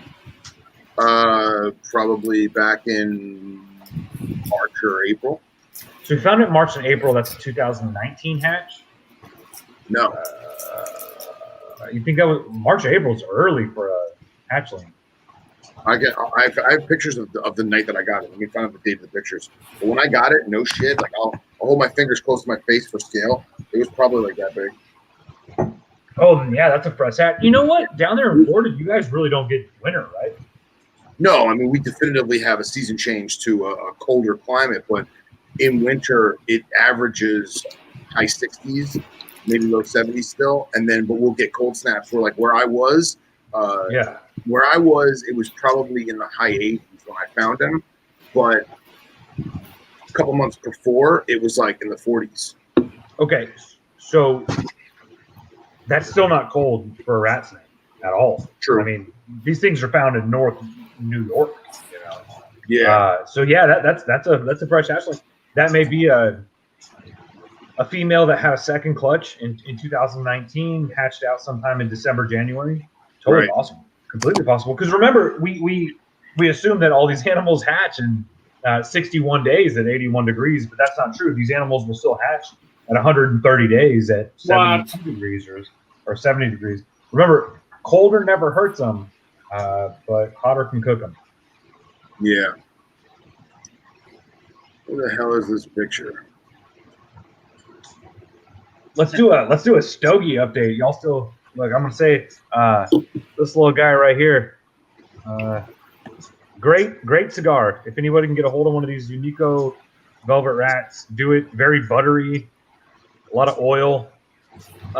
If you like the number 9 Liga Privada, you'll like this one. Liga Privada. I think I like the T52s more still. What do you think, Justin? Oh, you fucking traitor. No, I love T9s. I love only basic bitches like number 9s. Yeah, okay. Well, guess what? That's not true, Justin. That's not true. I'm not a basic bitch. I like the things. Love. Only smokers with the refinedest of palates. I love like pumpkin spice latte, and I'm not afraid to say it. All right? There. For the world to know, I love pumpkin spice. I love pumpkin spice lattes. It is happening. It's the season, motherfuckers. We need to talk about the fact that Dominique and Casey have never seen Mean Girls. What? How is that? Did you miss that entire hour-long conversation? Yeah, it was in the chat. Mean Girls is like the most important movie that ever came out from 2005 to 2015. More like the 2000s. Was that today in the group chat? Yeah. Yeah. Okay, because unlike the rest of you fucking savages, I was working. I was working. But it's Saturday. But it's Saturday. Honestly, I'm on a 5-day vacation. I fucking work literally every day of my stupid life. I am pairing my Charter Oak with a nice iced latte. Dude, those Charter Oaks are from Foundation are fucking Dude. great. All of them are great. I can get a box of these things for like $70. Okay, real talk. I want to keep these in my humidor 24/7. These Connecticut's are the freaking bomb. Okay, do you like the Tabernacles from them? Yes. Okay, yes. The Tabernacles are good. I don't dislike Are they that them. much better than? Are they that much better than the Charter Oaks? No. That's what I'm saying, dude. I would rather have this over the Tabernacle, honestly. No, but see, I like the dark, rich leaf. I like the oily leaf. That's why I love number 9 so much, and that's why I like the Tabernacle so much. Tabernacles are good. But I mean, for $6.50, like this is phenomenal. Hard to beat. I got that little guy May 7th at 12:10 a.m. Oh, if it's in May, yeah, you're this year then, yeah. Here's literally the night that I got it. Did y'all hear that? No. Okay, good. Oh yeah, that's a little freshy. Yeah. What a pretty little snake, man. So here's another thing. I have a friend out of state that does a lot of rat snake stuff, and he was explaining to me that a true Everglades, that is legit true Everglades, whatever they want to call it, has a pink tongue, and other ones that have a black tongue have yellow rat snake integrate blood in them. So that one has a pink tongue. I can see it in this Has a picture. pink tongue, yes, but I don't know if my friend is just like generalizing, or maybe that's a captive breeding thing that's Profiling. Yeah, who knows? But So I want more of them. I do. I think this will draw into something that I would truly believe on the new genetics of Allegahensis, east or western rat snakes. Excuse me. Maybe it's not a Everglades. Maybe it's not a yellow. Maybe it's not a gray. Maybe it's not a black rat snake. You have your Horace County greenish that they call. Maybe we start thinking about these things as county-based animals. You know where it came from. If you want to breed for that look, you want to keep animals of that look. We keep them. If you're going to excuse my geography, where is Palm Beach in the sense of Hendry County, north or south? They're next to each other. East or west? Palm Beach is east of Hendry. Oh, that's the Everglades, baby. I mean, if Hendry County are going to come out looking like mine, then that's going to end up being a very orange snake. And I'll tell you what's funny is that road that I told you my buddy, he gave me that spot. That he told me, he's like, oh, you got to go to this road. These are the most orange of orange. He sent me pictures of some of the specimens that he sent me some of the specimens that he caught off of that road. And I'm going to share that with you.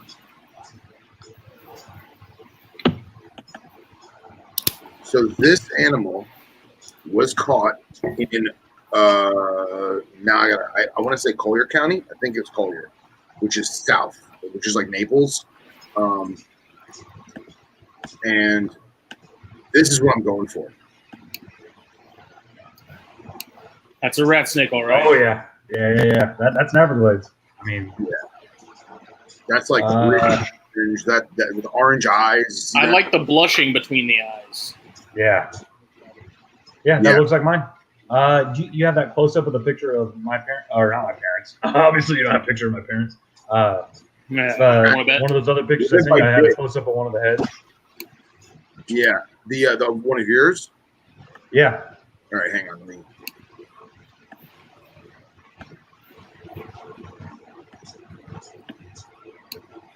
Yeah, it's crazy the variability in these animals all in one state, and obviously we look at modern taxonomy. They say they're all the same species. Maybe I'm not a taxonomist. Maybe they are. Maybe they're right. Maybe they are all the same species, and it's just diversification that generates the coloration of them. Did they decide that based on genetic testing? A little bit. Because I'm gonna go with a little bit. All right. Yeah. So now you want me to zoom in on the head? Yeah. You get kind of a little bit less of the off-colorness in between the eyes. But it has that neat blush just right there, Yeah, man, I want to get more. So the goal is, so tomorrow night I am heading out to. You okay, Billy? come here. Hey. Sure. Go to sleep. Get out of you. She's scared the shit out. I'm so jumpy. I'm so jumpy. She should be asleep by now. So She'll hide in the you to come out of your room. right. She'll hide in the driveway and do that shit to me when I get home from work late. That's amazing. Oh man, Anita's my hero. she's gonna put you in an early grave. You have no idea. Yeah, but so the goal is tomorrow night. I was gonna try and hit either. There's one road that's called Everglades Road, and it's like a bullshit back road to a highway, and it's long. It's like 82 miles long, and I was literally just gonna crawl that for like the entire night. Or I was gonna hit the road that my friend told me that had those super duper orange ones. But now I'm thinking, man, I really should just go back to Hendry and just bomb up and down Hendry because I got a bunch of Hendry spots where I've seen some diesel red rats, like big red rats and some anery rats too. But, I don't know. We'll see. Some of the rosies from that area are just beautiful. Phil, we can't talk too much about it, but I sent you a picture real quick on your text messages. Don't pull it up. Okay. Secret. But it's like female. Okay. It's female. Jesus, Chris, put some pants on. That's not me. That's not me. You can pull that picture up. We can talk about it. We can talk about what it is. Talk about I haven't gotten a picture. I like this look. Right? Is that like more of a northern, North Florida type of look? That's Yeah. awesome. Yeah, that's the look I grew up finding. If I was gonna do it, that's what I would get. Did we share that obsoleta that Jake found that was all weird, funky, crazy looking? I don't know what you're talking about. Was like a black rat obsoleta hybrid or whatever? No? You guys don't remember that? No. Hold the phone. Yeah, Who'd you say, Jake? I don't remember a Jake. yeah, Who's right? Jake? Guy named Jake. Hey, Jake's gonna come on here and do rat snakes and robusos. You know what I'm saying? That's my boy. That's what I this. haven't seen Jake in like 2 years. He always bails on me. Me neither. You know what I think is funny is I type in Jake under search of my text messages, and his name doesn't come up for like 60 people. He's a unicorn, man. You never see him.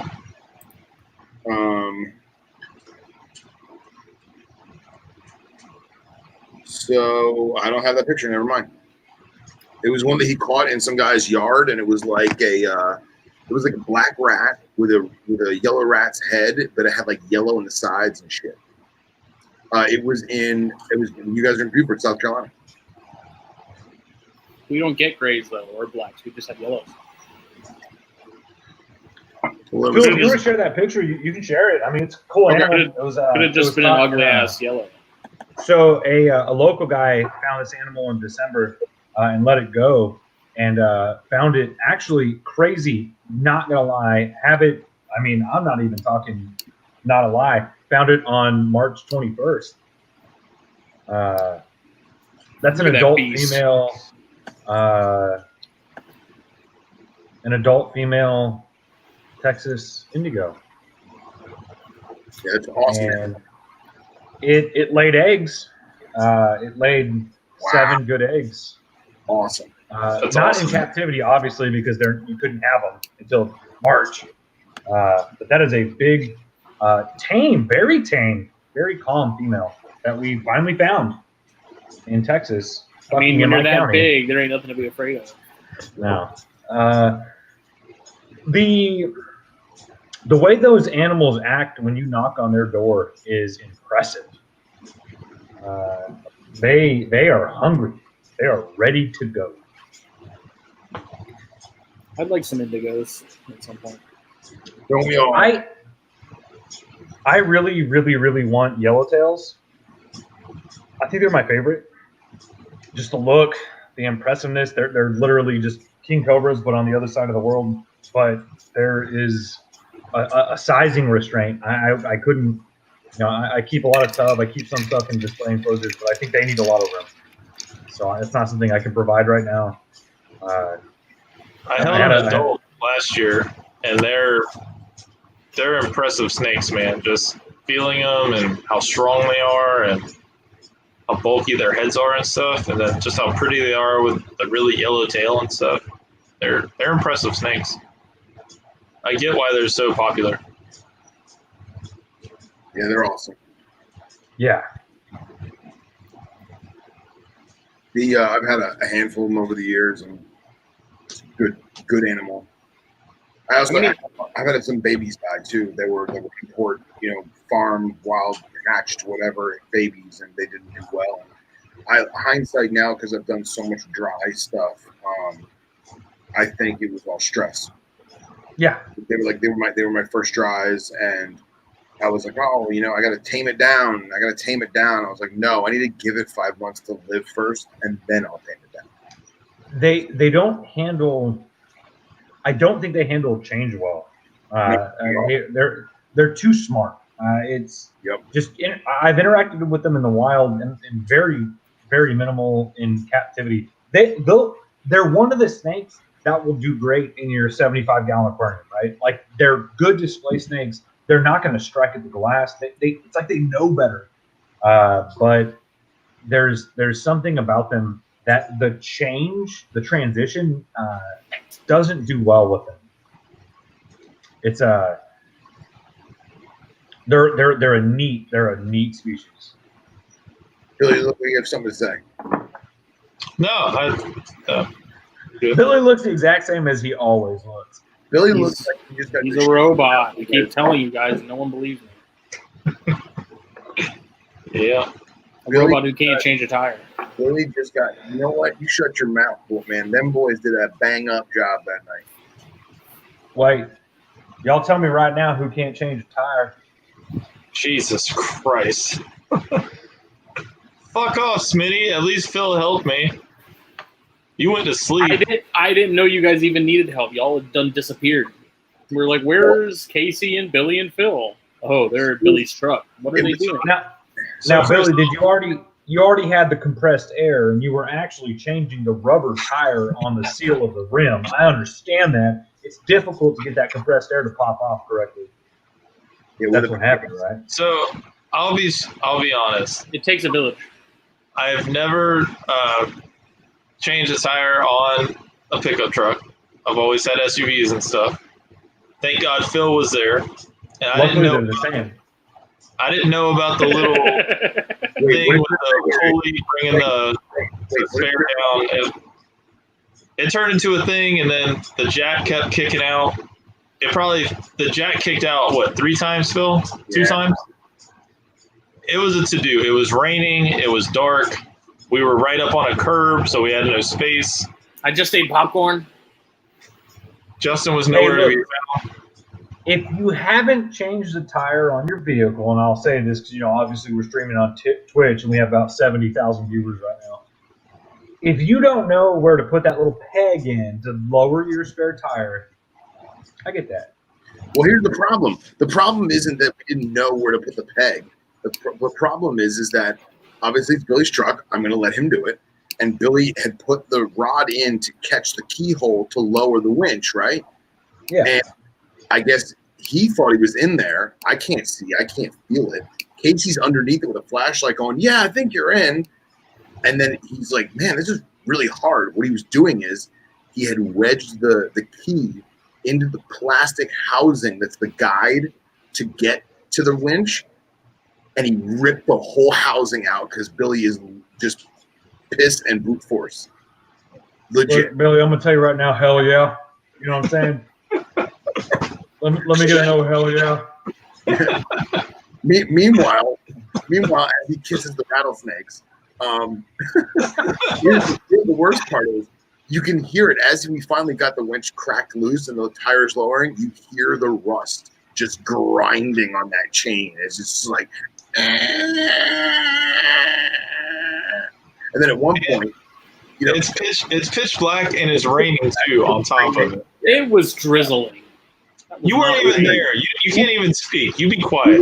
Not in the parking lot. This is Florida. Every 30 feet is a different ecosystem. Oh. So Billy goes in to change a tire like the Texas Rattlesnake did in 1996 against Vince McMahon. Can I get a no hell yeah, Billy? Give me a no hell yeah. Oh my God. Yeah, Billy 316 says, I just whoop your spare tire's ass. Stone Cold Hunt Austin. Dude, you don't grow up in South Texas. Homeboy's from Victoria.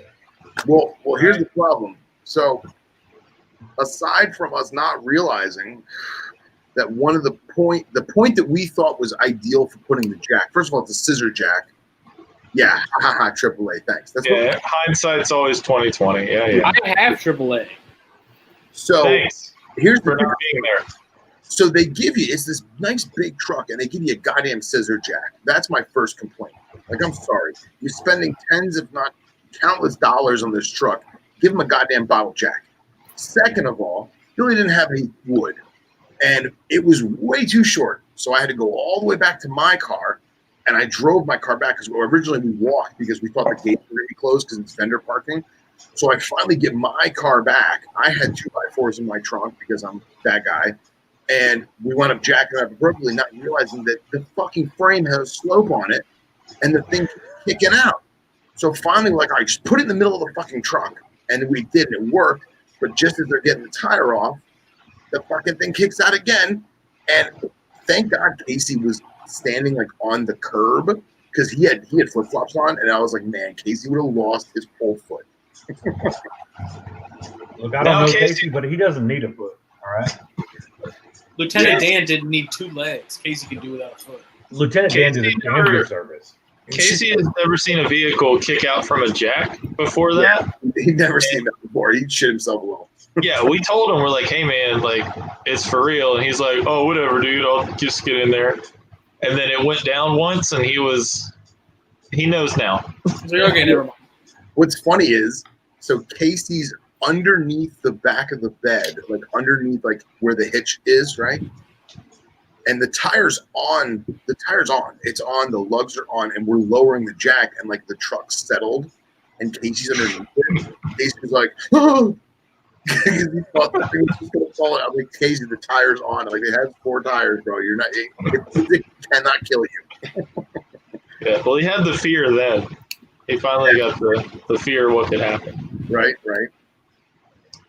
Yeah, and honestly, it all started because Billy was just venting frustrations. He was like, man, I got a flat tire. You know, we were sitting on the balcony. He smoked a cigarette. And thanks, Brad. This Brad guy's talking a lot of trash. He is. He's full of it tonight. So Brad's my man. He's got Gila monsters he's allowed to. He does. Oh. He's got good Pink Utah shit. Why? What's that? What? Anyway, it was an interesting night. It made for a wonderful story, and we were fashion related to the party. So, quick question. All you guys that can have Gila monsters, what's the reason for not having Gila monsters? Space. I only have one because I don't want to deal with it. You have one? Yeah, I've got a reticulated. I have a female reticulated, and then my friend's like 5 minutes down the road. He has a male, and Hen Dog is good friends with his veterinarian for all of his dog stuff. And he's like, listen, I got ultrasound. Just bring them by. So we ultrasound both lizards, and we have them there. But dude, Gila monsters are so fucking cool. Neither one of us have gotten a chest cooler because we got to cool them down. And and obviously, guys, correct me if I'm wrong, but I'm pretty sure it's 60 days, 55 degrees Fahrenheit, something like that. 60 days isn't nearly long enough. Maybe maybe it's not. You're shooting. Yeah, it's probably closer to 90 to 120. No, not the eggs, the lizards. Yeah. Yeah. Okay. So it's 90. Okay. All right. So yeah, but, but I can't do that in Florida. It doesn't get 55 degrees for 90 days straight. Well, you put them in your refrigerator. No, that's actually, Justin, you're exactly correct. What I did last year to cool my snakes was I have a big wine fridge, and I cool all my snakes in a wine fridge at 55 degrees for from, look, I'm not gonna say exactly the days that it is, but I go from Thanksgiving to Valentine's Day, old Bob Applegate style. If you'll read the old Bob Applegate Bluebird books, that's the distance he goes. So this year I'm building a hibernaculum in one of my closets out of insulated material and leaving a fridge kind of open. I'm sure. I'm leaving the same fridge that I'm using, but we're insulating enough so that once it gets that temperature, it won't like bug out because it's going to be insulated heavy enough.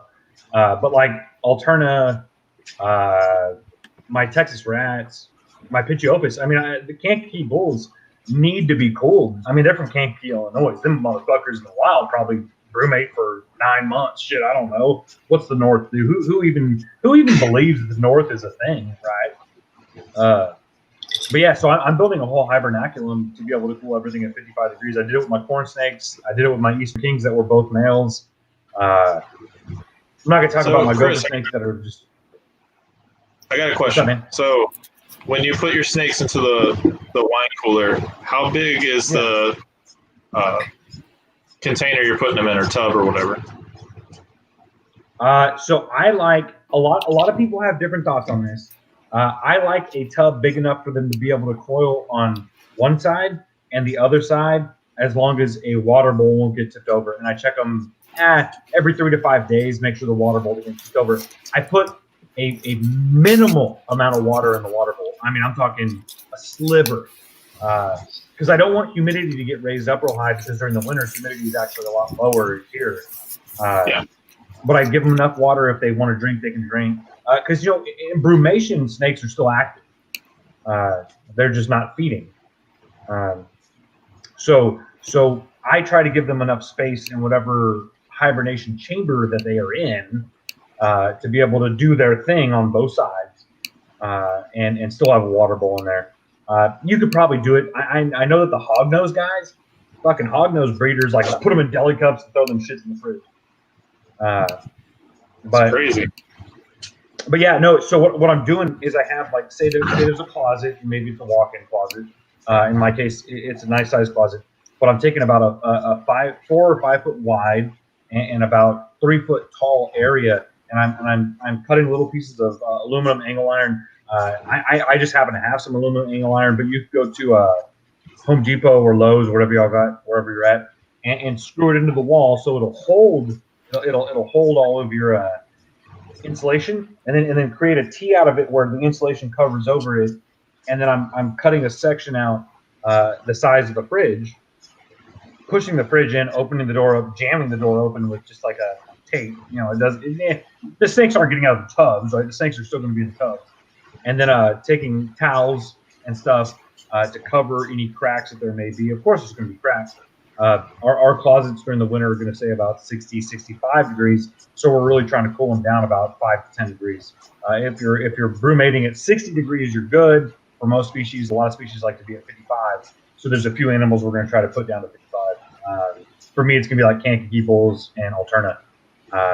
Alterna really like it cold. Well, like I was saying earlier, there's food in my refrigerator.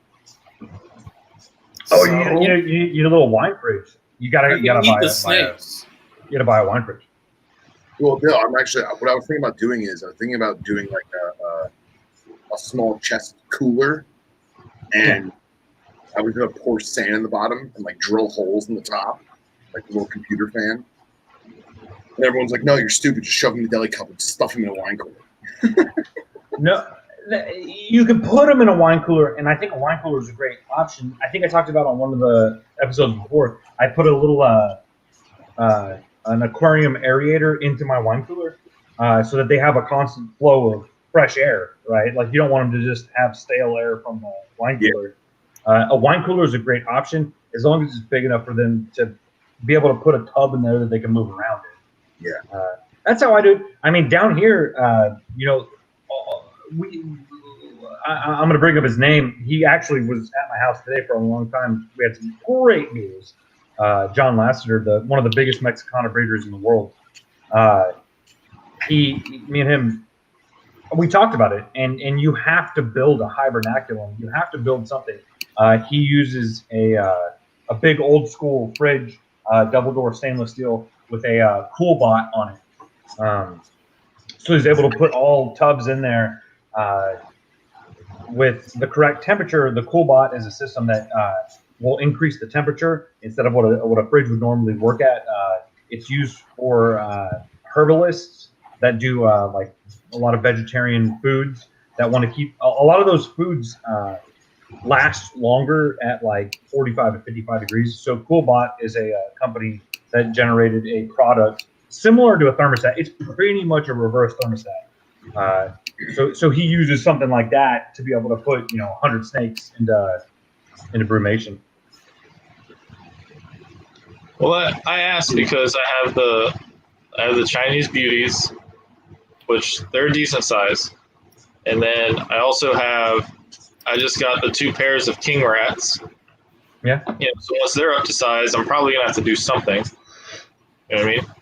Yeah. So I was just curious, like, how cramped they can be, just to see if I need to get a bigger fridge type of situation, or. I would say if you had a wine fridge. Wine fridges are nice because they don't get below 54 degrees. They literally shut off at 54 degrees, so they're not going to get too cold. You don't want to go too cold. But if you did just put them in delis or small tubs and it was enough to fit them in, but every couple of weeks maybe, you check on them constantly. You're always going to be checking on these animals. So every couple of weeks, take them out and give them water. Take them to a room in your house that's. I've got to assume you're going to at least get in the 60s, right? Like you're going to have cool weather at least that low. Maybe even take them outside. Let them see the sun. In the wild, these animals brumate. They'll see the sun. They'll go outside, and it'll be 60, 65, 70 degrees. It's not like a constant exactly 55 degrees for 3 or 4 months. Let them out. Let them out for a day. Let them see the sun. Let them see what's going on. Let them get some water and put them back. These animals still defecate in brumation. You're still cleaning those tubs. You're still checking on them. As long as your attentiveness doesn't just disappear. You don't just throw them in a box and say goodbye for 4 months or 3 months or whatever it is. You're not doing them a disservice to take them out. They're not hibernating, right? In the wild, we think about mammals hibernating, which is they stock up on food and then they go into a sedative state for a period of time. That's not what they're doing. They're brumating.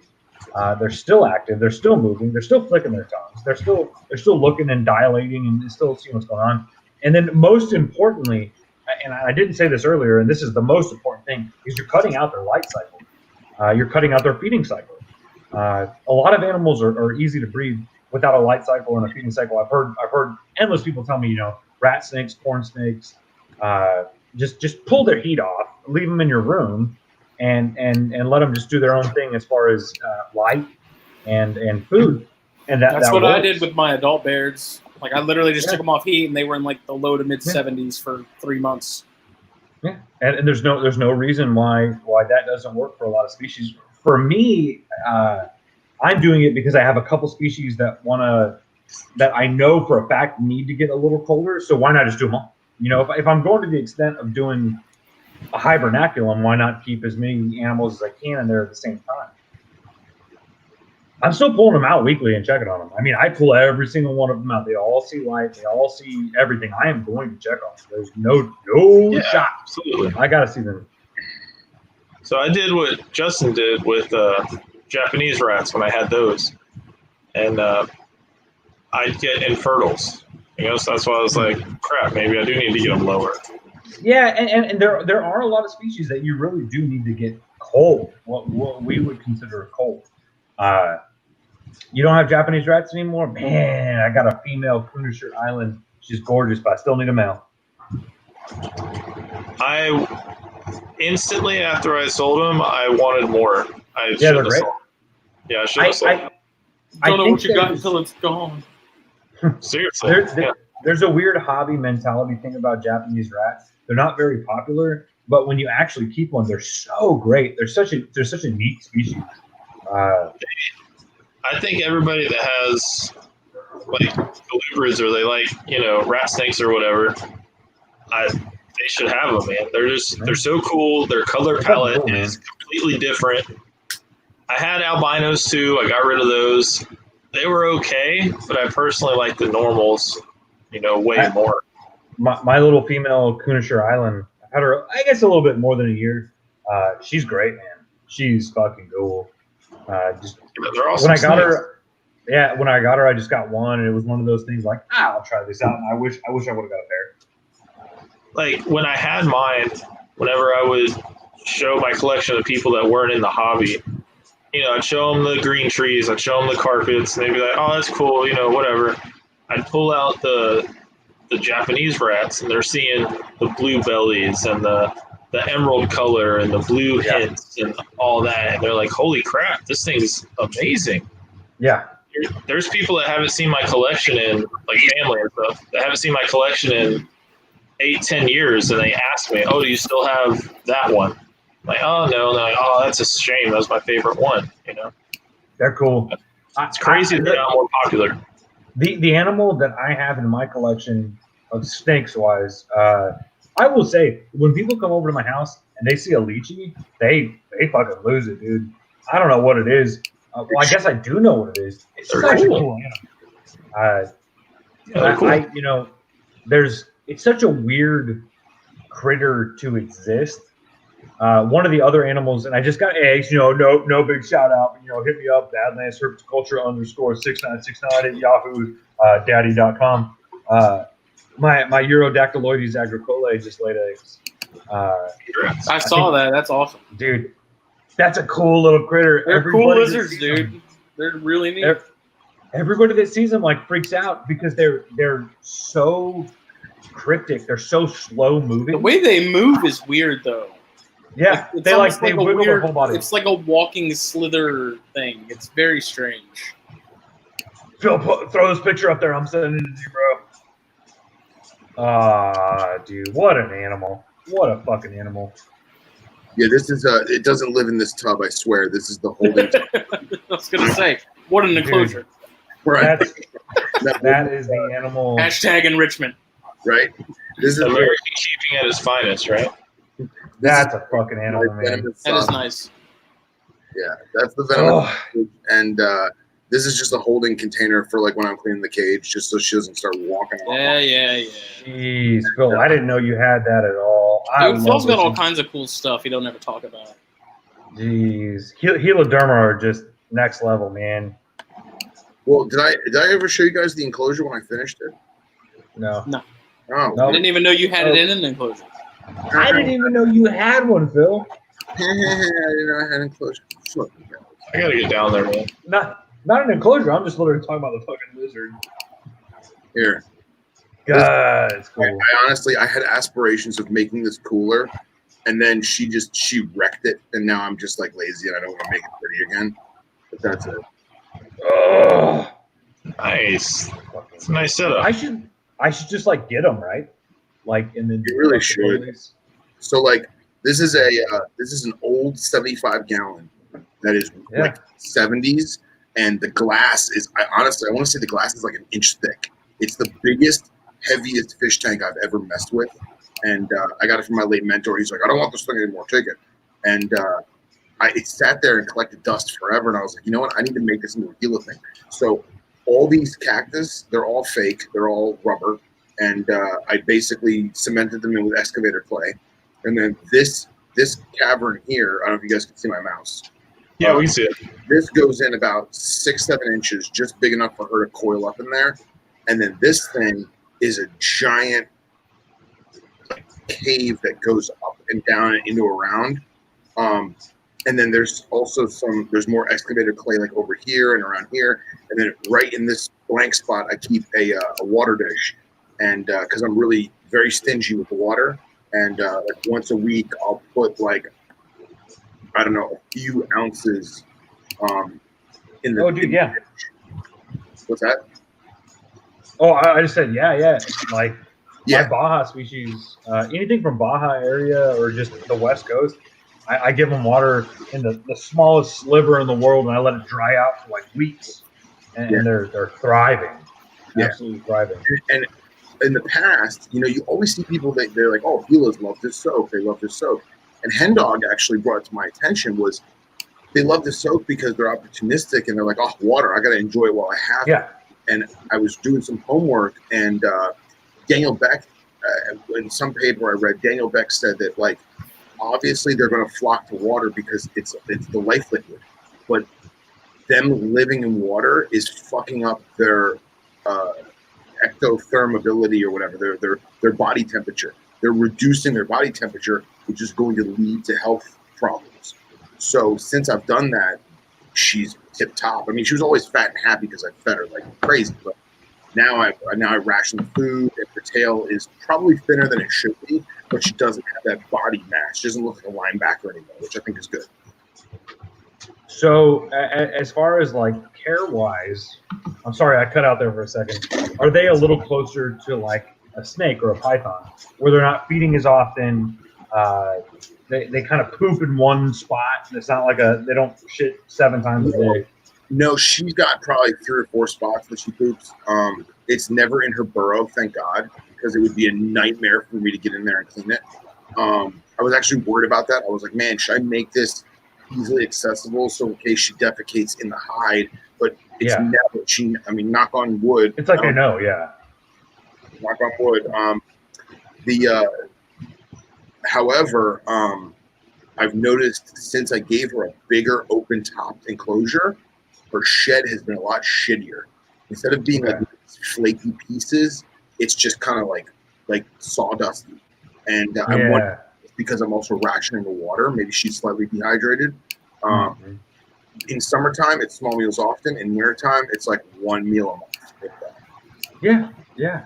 Even though the room is ambiently 80, I still ration the food out. Yeah. Dude, that's such a neat animal. I sent you pictures of the agricole. Oh yeah, let me pull it up. Justin, I want to shout out and say something real quick. If you ever do a podcast on a rare lizard that more people need to be working with, please just don't. Like, I mean, as far as my personal health and my family's care goes, I don't need a Bronia, but you made me need a Bronia. Yeah. Yeah, small little female, man. She's cool. I think it's so good looking. Dude, they're such a weird, little, odd, slow-moving. They are critter. weird. Super cute. Look at the Bothriopsis eyeballing it. Right? Just stares, I'm ready. I love taking pictures of those at P and Cody's, man. Some pretty snakes. The emeralds? The emeralds. Dude, yeah, Justin, that Abronia episode you did, God, Abronia are fucking amazing. They're really cool, man. It's one of those species, if you had time and more space, it's like... Yeah, I mean, I'm sitting here, like, we're listening to Nick talk about it, and I got one of these Terra orbs sitting right here, and I keep looking at Jake like, bro. Let's do it. Let's go. I don't have anywhere to put that thing. I mean, yo, I could send you some geckos to put in it. You pick something, I got you. That some Chihuahuas. Brony. Some what? You want? I want Chewies, man. Really? So I would get back into geckos for Chihuahuas. So like for you. What's up, Phil? I was saying I feel like it's left field for Justin. Oh, dude, I've wanted Chihuahuas forever. It's Chihuahuas out of my tax bracket. I had them for a while. I never got to breed them. My mentor, he bred them for a long time, and one of the people that's part of like the Badlands Herpetoculture group, my buddy Nate Dog from Nasty Racks, he's going to be breeding Chihuahuas here soon. They're a little persnickety as far as feeding and preparation for breeding. If you just want an animal to keep, they're easy peasy, no problems. They need a lot of calcium to breed though, and females can crash really easily. Yeah. They're really cool. They're really neat. I mean, so is that blue thing. I don't know what that is. I'll claim ignorance. What is that? It's a rhino, isn't it? Or is it a Oh cross? yeah, I'm sorry. I'm multitasking and I'm nowhere near as good as Justin is. That is my rhino viper. That's I have one right now. It's female. She's a South Central West Democratic Republic of Congo, and it sucks because this was like 7 to 8 months ago, and she's actually gotten darker blue, and I'm kind of bummed because like I really love this light blue. But yeah, I was just scrolling through pictures and I was like, that's got to get thrown up because you guys are always talking about how I have weird shit that I don't talk about. Fucking crazy, man. Yeah. The other one. You need to get down there, man. See what you got. You kind of downplayed all your shit. What's that? When you were at my place, you were like, "Oh, my collection's not that impressive," and then you keep sharing these pictures. It's like I need to get down there and see this thing, man. It's not that impressive. I don't have that many animals. You've got like a legit. You guys, the three of you, have like a legit collection. I don't have like a legit collection. I just have a hodgepodge of pet stuff. I just want to see that animal now. Yeah. You have more pictures of that thing? Yeah, right. Let me see if I do. I might. Hold on. Does it fare well to captivity? I don't know if that's the best way to put that. Yeah, absolutely. I'm a big convincer. I'm convinced. Convincer. I'm convinced that. Okay, this may sound funky, but those animals in the wild, they are literally covered in mud and shit, like dirt and caked in sand and mud, and they're so peeled that like it just gets everywhere. And like a lot of import gaboons, whether it be East African, West African, whatever, a lot of the import bittis, they look like dog shit. And then they shed once, and you're like, man, it's shed and all the dirt's off, but it still looks like dog shit. It's like, no, that mud is like just impregnated itself into the scale. Part of its life, yeah. Yeah, and it takes like 3 to 5 sheds for it to be like, whoa. But I really am convinced that although they don't bask in the traditional sense, I think UVB plays a huge part in their vibrance of color. Nice. Yeah, Henry, that's the blue one. That's the female. That was the female right when I first got her. And we don't give them that in captivity. And I don't think that mine is darkening per se because of a lack of UVB. I think that's just its natural color. But I know in my heart that if I did give it UVB, it would probably be more vibrant. But it would also be stressed out more because it's going to have beating light above it. You know what I mean? So are they the same, like in the same respect as like viper boas? I know you said it's a few sheds, but like when viper boas come in, they look like crap. But if you give them a chance to shed, she was like, holy crap. They're actually really pretty. Well, I mean, that's a lot of animals that there's a lot of animals that they're dirty. They're in the wild, you know, and that's why they shed their skin is to get rid of the funk because they can't take a shower like a human, or like they can't take a dirt bath like an elephant, or they can't go in the water like, you know. So they shed their skin. Some of these animals, though, they've been in the dirt for so long that even after they shed the skin, it's just more caked on and more caked on and more caked on. Makes sense. I don't think I have another picture of her. I thought Do you remember that one table at Daytona that had those viper boas? Those are pretty good looking. Yeah, that one table had like 15 or 20 of them. They were all really good looking. I mean, some of them you could tell still had some dirt on them, but yeah, they were all really, really good looking. Just go grab it, Phil. Just free handle it for us. That is an animal that you physically could not do it with. It will literally latch on to any moves in front of the place. We'll get more views, though. It's kind of true. Here, this is not her, but this is one of the squams. This is my yellow.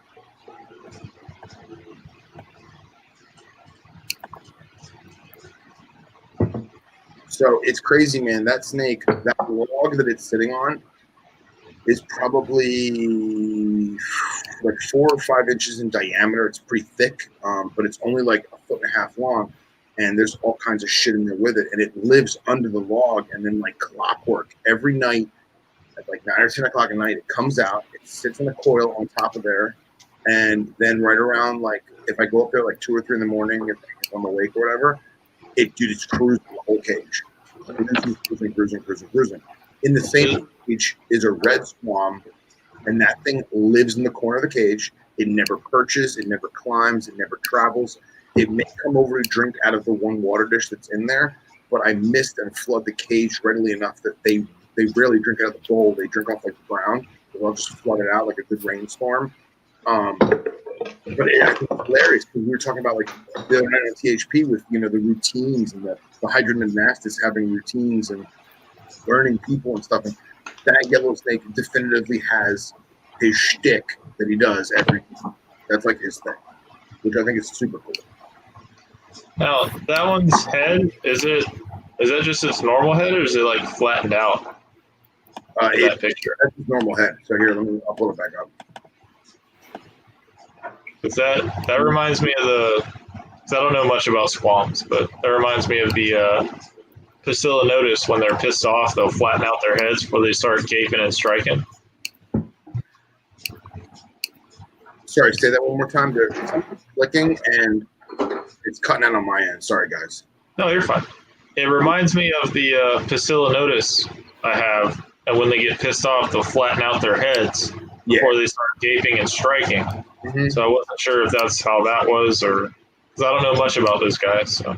Yeah, no, this is. If you guys see my mouse? Yeah. Okay, so like you'll see this row. But what is that? Is there somebody clicking something? No. Okay, maybe it's just my speakers. So there's like these spikes right in here. That's the back end of the mandible muscles right there, and then right here it's like a heart shape. So like if this is the top part of the heart here. This head that's the normal head all the time. Actually, I got a great picture of this exact animal. Stand by. I love this picture, and everyone hates it because they're like, "Oh, it's eating." My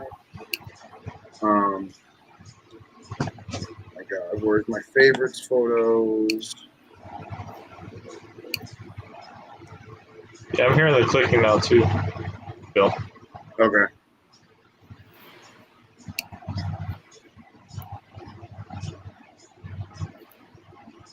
Yeah, here it is.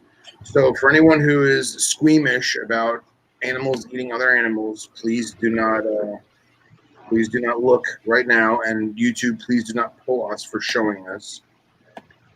But this is an act of nature. I don't think that's how that works. Yeah, right. So that's the same exact animal. It's a pretty animal, man. And like, it lunged at the prey item, and then it landed in this spot. And then I came up with the hemostats over here, and it struck that way at the animal. And this is inside the vision cage. That's the glass. This is the front lip of the vision. So I literally just very, very carefully slid my cell phone in like this way and took the picture. But like this is one of my favorite photos because look at the eye. Like that eye is just so fantastic. It's great, man. Yeah, and you can also see how it's already put the fangs away. It knows that the fangs are not, needed anymore. So it's resheathed, and now it's just working the prey item down. But you can see that they do have this big, fat, chunky head in relation to the body. Yeah, for sure. So you have some awesome enclosures for all your animals, man. They look great. No, there's a few. I'm not showing you the ugly. Actually, I will show you the ugly ones because Henry wants me to show you one of the ugly enclosures. Here, I got a good picture of. We call him El Duce because he is Ethiopian and he hates everyone. For those of you who don't know who El Duce was, you should Google it.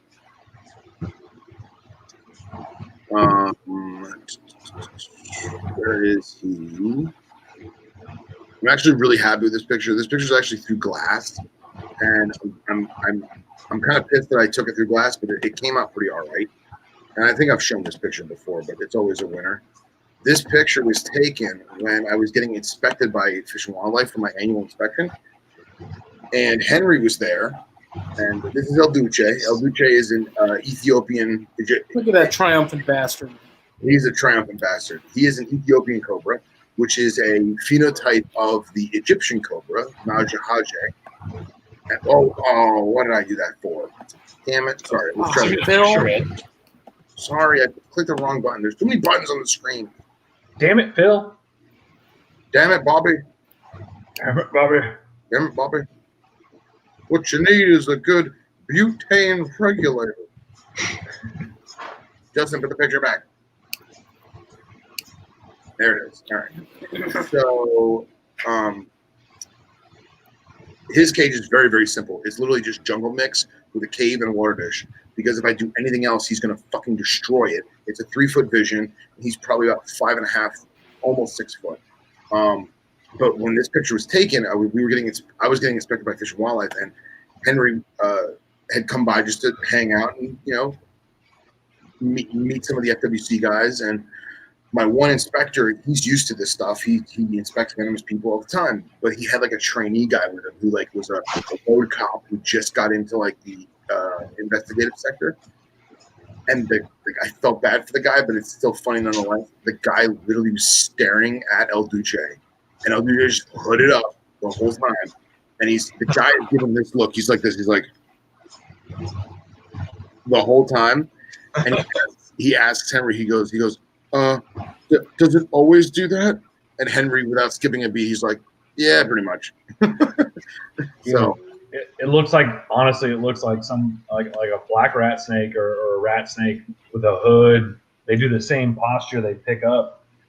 Dude, the colubrids and the elapids are so close. So cool. Yeah. So fucking cool, man. What I do think is crazy is he's very dirty in this picture because the jungle mix is dry and it's very, very dusty when it's dry. But normally he's much more red, almost like a burgundy color. This creaminess in here, this like smiley face he has going on, he's actually had that since birth, since he hatched. And it is bone white, and this black is jet black. But because of the dustiness of it, he looks kind of poopy in this picture. I have a picture on Facebook of when he was a fucking hatchling. And I have to show you guys that picture because he was just the cutest little thing in the world. And he was actually imported to Strictly Reptiles as a red spitting cobra. And when he came in, I was like, this is not a red spitter, but it had a skinnier hood. And we were very, very hesitant to like not wear glasses. You know what I mean? And why is this not working? Photos. And so for a long time, we wore glasses with him until he got old enough that we could tell that he was definitely not a spinning cobra. And that's when we took this picture.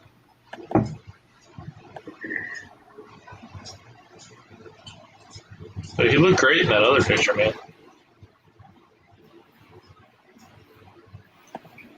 All right, let's do this. Share this shit. There you go. So that was him when he was a baby. That's Still like pissed. That's like a 6-quart tub. And you can see the smiley face is like perfect, or frowny face, I should say. And then this black kind of bled off and just kind of disappeared, and then this rusty red color took over the whole body. So, but he was super cute, man. He was super cute, snake, man. and he just turned into a total jerk. So, I mean, that sounds pretty par for the course after seeing Cody's that are all pretty much the same way. yeah. Dude, their scalation in their bodies just look just like dry margon. Just like dry margon. Crazy. Yep. See, and in that adult picture, like, it was just how my brain's wired. Like, his colors on his body reminded me of Jensenite. Yeah, I can totally see that. I would say the normal Egyptian cobras could resemble that a lot more. It depends on where they come from. They have a very weird distribution. So everyone thinks the Egyptian cobras come out of Egypt. Like, I mean, that's where you'd immediately think. Get out of town. And in Egypt, they're solely found on the Nile River. That's it, because that's just the tropical zone. and it's really honestly like within a mile or two of the Nile. It's been expanded more because humans and pollution and farming, and they added more water, so they put more tropical stuff through, so more cobras got spread out. And then it goes up and it kind of hugs up into like northern Libya, and then it goes through Libya into a little bit of Tunisia, and then all the way over to Morocco. And then in the Atlas Mountains, you have the subspecies, which is now no longer recognized as a subspecies, even though forever it will be a subspecies. And that was Najahaja legionis, which is the all-time favorite cobra. That's the Legion's cobra, or what we call a Moroccan black. And the Moroccan black is born with a black head and black hood with a khaki body. Looks like braided, almost like a bullwhip. Oh, man. And as they get older, the black fades down from the hood to the adult being bright, shiny, glossy black like an indigo. I had some adults. Let me see if I can find the adult pictures. And again, this is young, dumb Phil. I sold this stuff, or I gave it to friends, and I regret it. Jackass. I know. Yeah. Dude, like I would kill for legions right now. And one popped up recently. Somebody was selling like a lone male, and they wanted an exuberant amount of money, and it wasn't even that black. It was like a chocolate brown color. It wasn't the spectacular. It wasn't real. It honestly wasn't real, and it wouldn't shock me if it was. It wouldn't shock me if it was a hybrid, or not hybrid, but like a phenotype hybrid between a normal Egyptian and a Moroccan, simply because there really isn't any Moroccans around. So I don't know if I'm going to be able to do this the correct way, but here is the first. That sucks a pepper.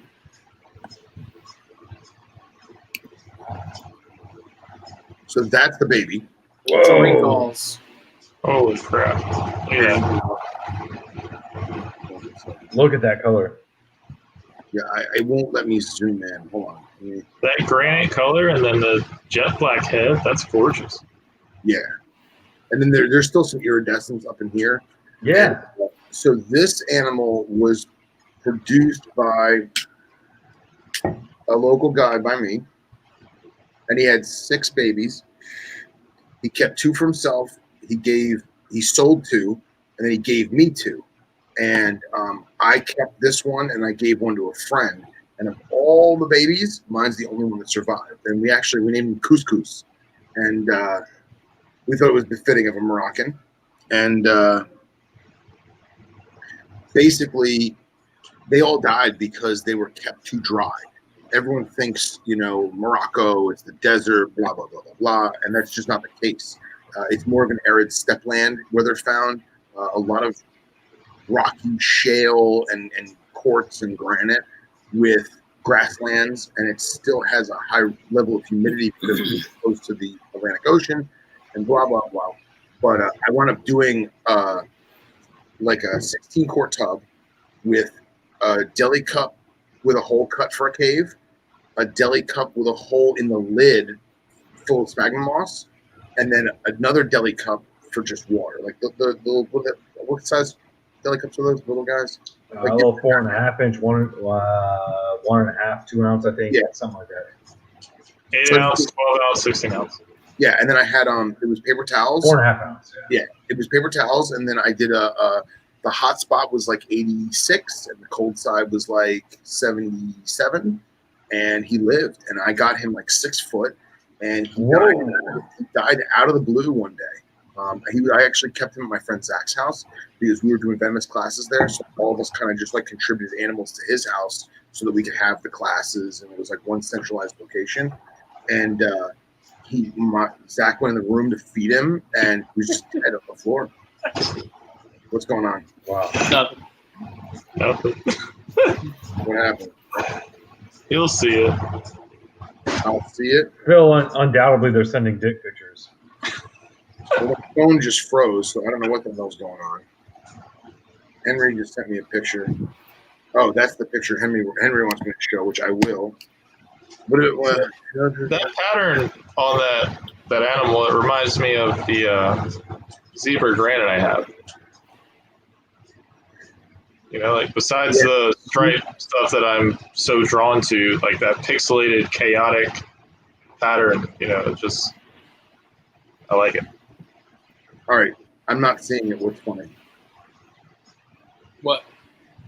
I'm not getting any messages. I'm not seeing any comments. What's so funny?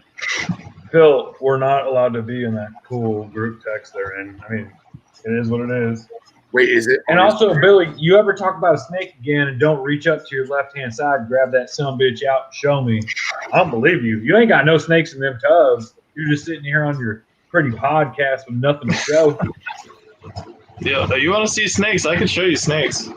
I'll probably get destroyed right now. How late it is. Billy, I didn't come here to look at your pretty face. God damn it, it is beautiful, though. I appreciate it, man. That's nice. I appreciate that. I'm a liar. I don't appreciate it. No. You're still not getting a snake. Oh my God. It's like I said something, but you were going to do it, but then you disagreed. Okay, I'll show you something. Show me something cool, man. Well, here, while he's doing that, look at this, because clearly Pull out the Ridley eye. I didn't get the memo. No. Here, Billy, feast your eyes on that son of a bitch. Oh my God. That's awesome, That's man. Fucking cool animal. So you can see the chocolate brown's kind of there just because of the flash of the camera, but jet black, white lips, and He's got a little milk mustache. I love it. Little milk mustache. I love it, Phil. That is an animal, man. Yeah, and his sole purpose It's gorgeous. is to end yours. Yeah. He used to live up in the lip of the vision, and he would hang upside down, like, and pop out. He'd spring out, mouth open like a chest popper alien.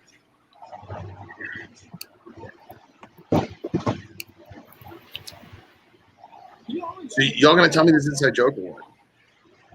It's in the group chat. It's not in the group chat. Look at me very closely when I say this. I am not in your group chat, so I did not see it. Yes, sir. Duly noted.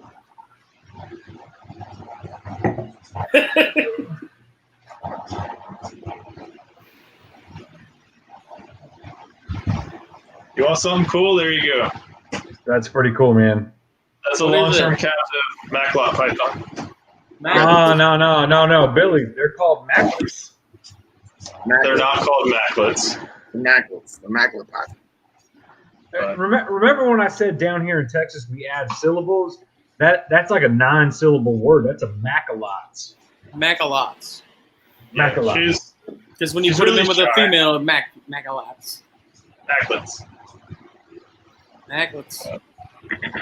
See, I don't know. It probably won't show, but she has a battle wound from when she was in the wild. She came in as a yearling. She ain't a yearling no more. Dude, look at the dude, make Billy's screen. No. You can see the iridescence a little bit. Yeah, make Billy's screen full. Yeah, look at that. That is so cool. Look at the eyes peering into my soul. Yep. Liasis just beats the shit out of everything. Dude, I can't wait for my You water. can see her battle wound there. That's just always been there. Yeah. It's kind of cool because it looks like there's, on my side, it looks like there's a lot of iridescence. Oh, yeah. They do. Yeah, they do have a lot. Oh, man. That's a sweet Colombian rainbow boa boy. That Colombian rainbow boa was like 10 out of 10. Would Colombian rainbow boa again. Is that a Huffy? That's a nice looking bike, boy. She's, That's a nice looking bag, boy. she's super shy, so I don't like messing with her too much. But I'm hoping to throw her to a F1 male I have this coming season, a couple months, Hell yeah. and see what happens. So. Yeah, that'll be awesome with the F1 Henry, who's in the chat every episode, but has only joined us once, and it was very brief. Very Henry, my man, you got to get in. That is Let me fucking zoom in cool, on man. this. So this picture is actually kind of cool because you can see the rustiness to it, and the light from the window is almost making the hood like transparent or like translucent. Yeah. My favorite part of this picture is the concentration and the dedication. Right? Yeah, That's what I want to see when somebody's handling something that's gonna fucking murder them. yeah. They literally, I commend Henry for not looking at the camera and smiling. But Yeah. he's His also shirt is doing it for him. Right, exactly. I don't know if you The guys, old Joker. but people, there's a big misconception between Egyptian cobras and banded Egyptian cobras. So banded Egyptian cobras is a phenotype of snouted cobras. It's a completely different species. It's just a bad name. But if you notice on this particular specimen, Scott, man, welcome to the group, bro. If you Just look went at from 6 to midnight. I'm literally fully erect right now. Thank you very much, Scott. If you look at this specimen, like it has banding to it. Yeah, I noticed that. There, you can see one there. Again, it has nothing to do with the quote unquote banded Egyptian, but I just thought it's cool that it has those bands. You rarely see that. So. And his shirt is from Batman: The Killing Joke, the Alan Moore story about the Joker. One of the best comics of all time, maybe. I don't know if y'all are comic readers. I have that graphic novel. Billy, are you into comics? Yo, dude, don't. It's not a comic; it's a graphic novel. No, it's not a graphic novel. But it was originally a comic that was sent out episodically, and then it was collected into a graphic novel. Billy, are you into comics? Nerd. Not at all. I have that one, and I have the. All right, let's go back. We're good. We're good. No, I have that one, and I have the original V for Vendetta from like '84. Yeah. I just always liked that story, and it's cool. It's neat. You like comics? No. Not one fucking bit. like the couple. You know what I mean? I have those two, but I never got crazy into it. So I've collected comics since I was probably 5 years old. More than I've collected snakes. I have a very neat comic collection, but it is, I will tell you right now, a bunch of fucking paper if you're not into comics. So. I can't talk smack, dude. I played Magic the Gathering for years and spent exorbitant amounts of money on it. Justin, my daughter's name is Liliana, based off of Liliana the Veil. For real? My daughter's name. That's swear to awesome. God. I named my kid after Magic the Gathering. I told you, I played literally professional Magic the Gathering for years. Oh, dude, Henry was in it too. I've been clean for a very long time. No, I haven't played. I have dabbled in. There's an online version of it, which is kind of neat if you just want to go like draft and play Magic. It still costs money. Well, yeah. I mean, yeah. But I got big into Warhammer. Ooh, see, that always looked fun, but I was like, I'm not taking the time to learn that. I've been big into Warhammer for probably 10 or 12 years, something like that. I love painting and building the models and. Oh my God, Henry! You gotta start talking to me about like old school land destruction. What did they used to call it? Green-red land destruction, or were you? Yo, Henry, my man, get Henry on here right now. We're gonna talk about Magic the Gathering. Yeah, Justin, just send him the link. Get him in here. Send him the link, my boy. Hey, Coal Black Exotics. What is that gentleman's name? So I'm not just calling you Coal Black. That's Bill. 40K. Bill, 40K, Age of Sigmar, old school, 8th edition fantasy. Bro, I've been building, painting that shit. I love Warhammer. See, I was gonna say Magic. I got in like late. I got in when Theros was the thing. Oh yeah, dude! I started playing Magic the Gathering in Exodus, the first edition, when they started putting the rarity of the card actually published on the card. Damn, son. Henry's talking about, yo, dude, I already know you're talking about Sinkhole, Strip Mine, Wasteland, old school, mono black, land destruction. That shit was bomb. Anyways, hey, so this turns out this is Magic the Gathering in Dipshits. Now, this is the new name for the podcast. Dude, it was a big part of my life. So now that I'm fully erect because Scott is here, I have to share a picture with him that I forgot to send him the other day. Him and I were talking about, King Browns and the Pygmy and blah, blah, blah. So here is from what Scott's telling me, my Pygmy mocha. So that's a Baja Green. Right? Nice. So this is the one we called Patrick Bateman because he was a fucking lunatic. And this is also the same animal that had no eyeball that was scarred over, and we couldn't figure out why. and we just assumed it was some kind of battle wound. And then I was feeding live mice because I just love live mice, and it would let the mouse chew on its eye, the bad eye, the gone eye, the scarred up eye, while it was animating it. And I was like, oh my god, it sacrificed its eye because that's how fucking psychotic that snake was. Y'all are gonna have to comfort my ignorance. What is that? So that is Pseudechis australis, and I want to say that the subspecies is Rosnei or whatever. It's a hoser name, but everyone's accepting it as a pygmy phenotype of the king brown, and it is definitively smaller. And from what I gather, the toxicity is a little less, but it has more black snake properties than I guess the standard mulga. But we had Scott here, man. Scott, chime in, please. I literally, in my little tiny dipshit mind, thought you just shared a picture of a stenocolus. Like, Right? No, definitely not. Yeah, like Justin was literally like, that's Baja Green. I was like, my man's coming out here. Who's got them stennies? Who's got them stennies? No, man, that thing will lay you out faster than you can blink. What a honestly, I know people don't get this, and I work with some crazy ass morph animals, but what a beautiful snake. The head shape, Gorgeous. the kind of subtle lines and its pattern on its neck. It looks like it has like a little bit of lineage on it. It's like a mama and a house snake had a baby. Yeah. What a neat thing. It really looks like a stenocolus. Like this one will. Yeah, like super smooth texture, very velvety texture. Rozignoli. So Rozignoli, awesome. Scott says it's a species now. Phil, real quick before you get too far, you said it was like soft and velvety feeling. Did it have smaller scales like the Liasis do? I know I keep coming back to Liasis, but yeah, I would say that it's just from a layman's point of view. I would say it's the same shaped scales, but nowhere near as tiny and like macroscopic as the Liasis. That makes sense. Okay. Yeah. But very, very, very smooth. And then I don't know if you guys can see it in the photo, but you see there's a bunch of lumps on the animal. Yeah. So There, lump almost there. looks like a rubber boa kind of flexing. So all these lumps are subcutaneous nematodes. And for a while, they would surface really, really bad. And it looked like, it almost looked like a bodybuilder. They had veins, the veins in the bodybuilder's arm.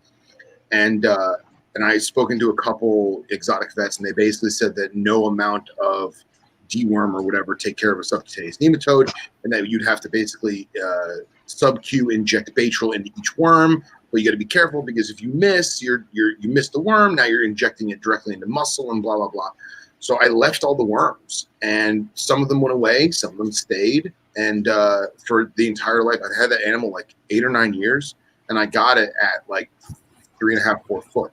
So who knows how old it was? It had a good life with me, and it did chill out after a while. It knew me pretty well. It knew 2 of the other like apprentices underground pretty well, but we really didn't let anybody mess with it because it would latch out irrationally and just like out of nowhere, just boom, grease lightning and open mouth, and who wants to deal with that? I can't tell real good from this picture, Phil, but is there a little bit of like keelness to those scales? It almost looks like there's a roughness to it. No, it's not. It's super smooth. Maybe it's just the coloration of it then. Yeah, I mean, it could be color. It could be like the flash of the cell phone camera. I mean, it is a shitty cell phone picture, but I'm going to bring up something you were just talking about with the nematodes and like what you call it, worms and stuff. It's really special what we have. I don't know what that is. It's very loud. Sorry, that was my computer. We have a really neat luck down here in South Texas and West Texas. When we catch wild animals, a lot of people ask us, before we add something into our collection, obviously quarantine is a big thing. I think you should quarantine any animal. There's obvious, you can make exceptions. If something's coming from a friend's collection to your collection, somebody trusted, some animals you probably shouldn't do that. When we have animals down here that we catch wild, a lot of people have asked us, I work with a lot of wild animals, and I have quite a few wild caught animals, and I'm not the biggest fan of everything being wild caught. But people ask, what do you do to treat those animals? What do you do as far as mites? What do you do as far as internal parasites? Down here in South Texas and in West Texas especially, we do nothing. Yeah. We are very lucky. There is no internal parasites or external parasites that will survive in the heat down here, so you won't find them here regardless. I could go catch you a wild animal that's probably cleaner, honestly, than stuff in maybe even my collection. There's mites are not a North American thing anyways. And so when we catch animals, obviously we quarantine them for long periods of time. We'll do I forget the name of it, but the dip on when you're feeding them to clean out internal parasites, and it will come out clean every single time. You can go get them checked by vets. For some reason in South Texas, West Texas, any of the Texas areas, and then you go into Arizona, same thing in New Mexico. Obviously, you can't collect them in New Mexico. We would never talk about New Mexican animals unless y'all want to talk about some really cool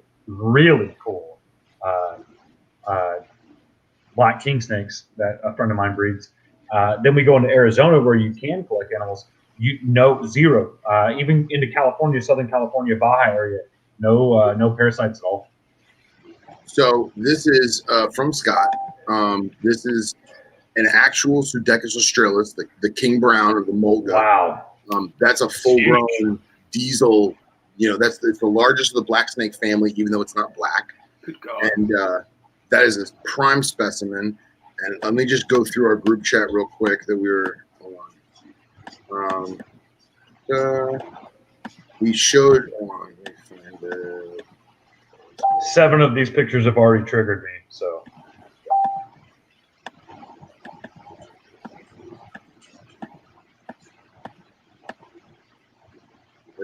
Wait.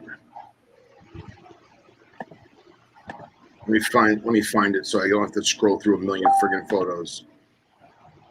What you got there, Smitty? Oh, thank you for sending it. There we go. Hey, time out. What? Hey, there he is. What's up, Henry? Nice to meet you. Same here. Henry, my man. Nice to meet you, boss. So here's what happened with Wait, land destruction shit. Henry, hold on. First of all, We're talking about Magic the Gathering now. Yeah, man. I would like to commend Henry for actually coming on at 12:30 a.m. Dude, I'm asleep already. You're asleep already, and look at how crisp that camera is on Henry's brand I new. know. Now something screwed up. What? I don't know. It looks dark now, doesn't it? Yeah, put a light on, bro. Oh, wait a minute. There you go. Better? Yeah. Better. There you go. So, real quick before Henry talks about Magic the Gathering, Justin, throw that picture of the Australis up. you can say please. Please and thank you. So Please. that's the real deal. That is the Mulga. And like you could see the definitive difference between that and what my animal was.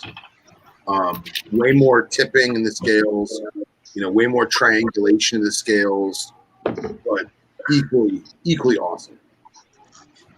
All right, now you guys can talk about cards. Okay, Go on, Henry.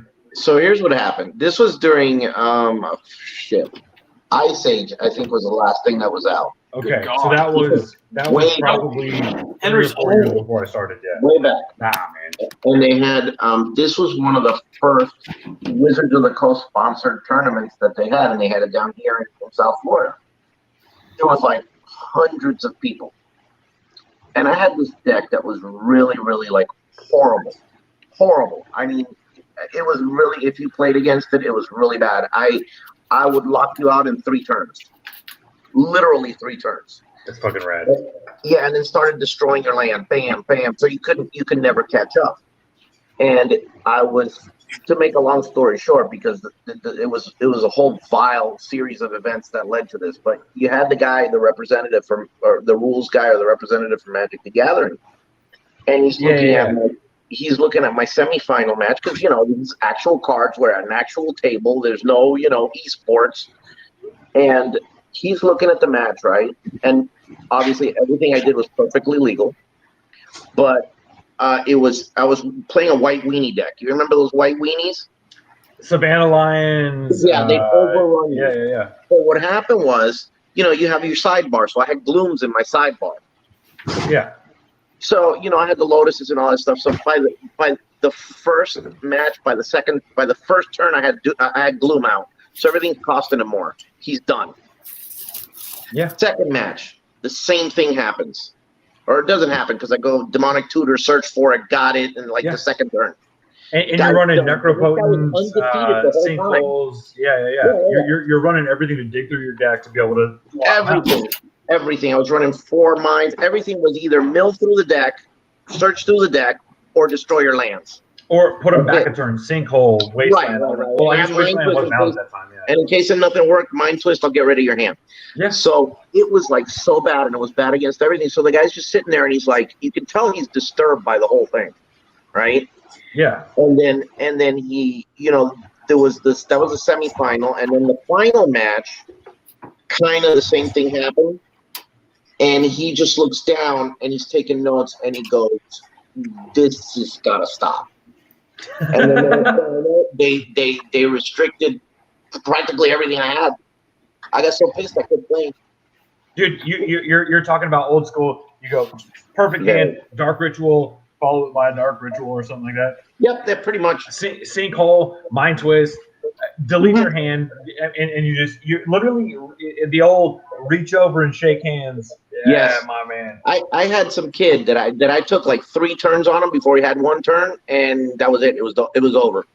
That's this is really. It was so bad that the guy was just shaking his head and going, "He's got to stop."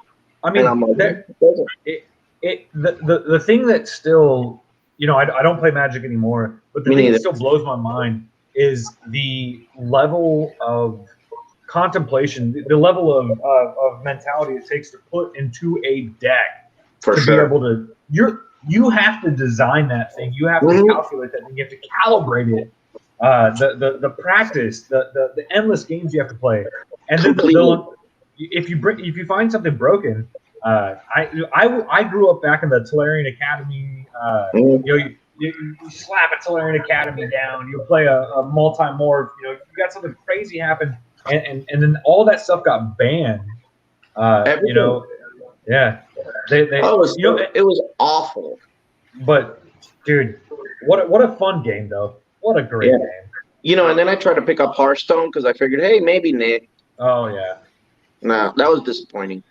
Magic the Gathering Online is still fun.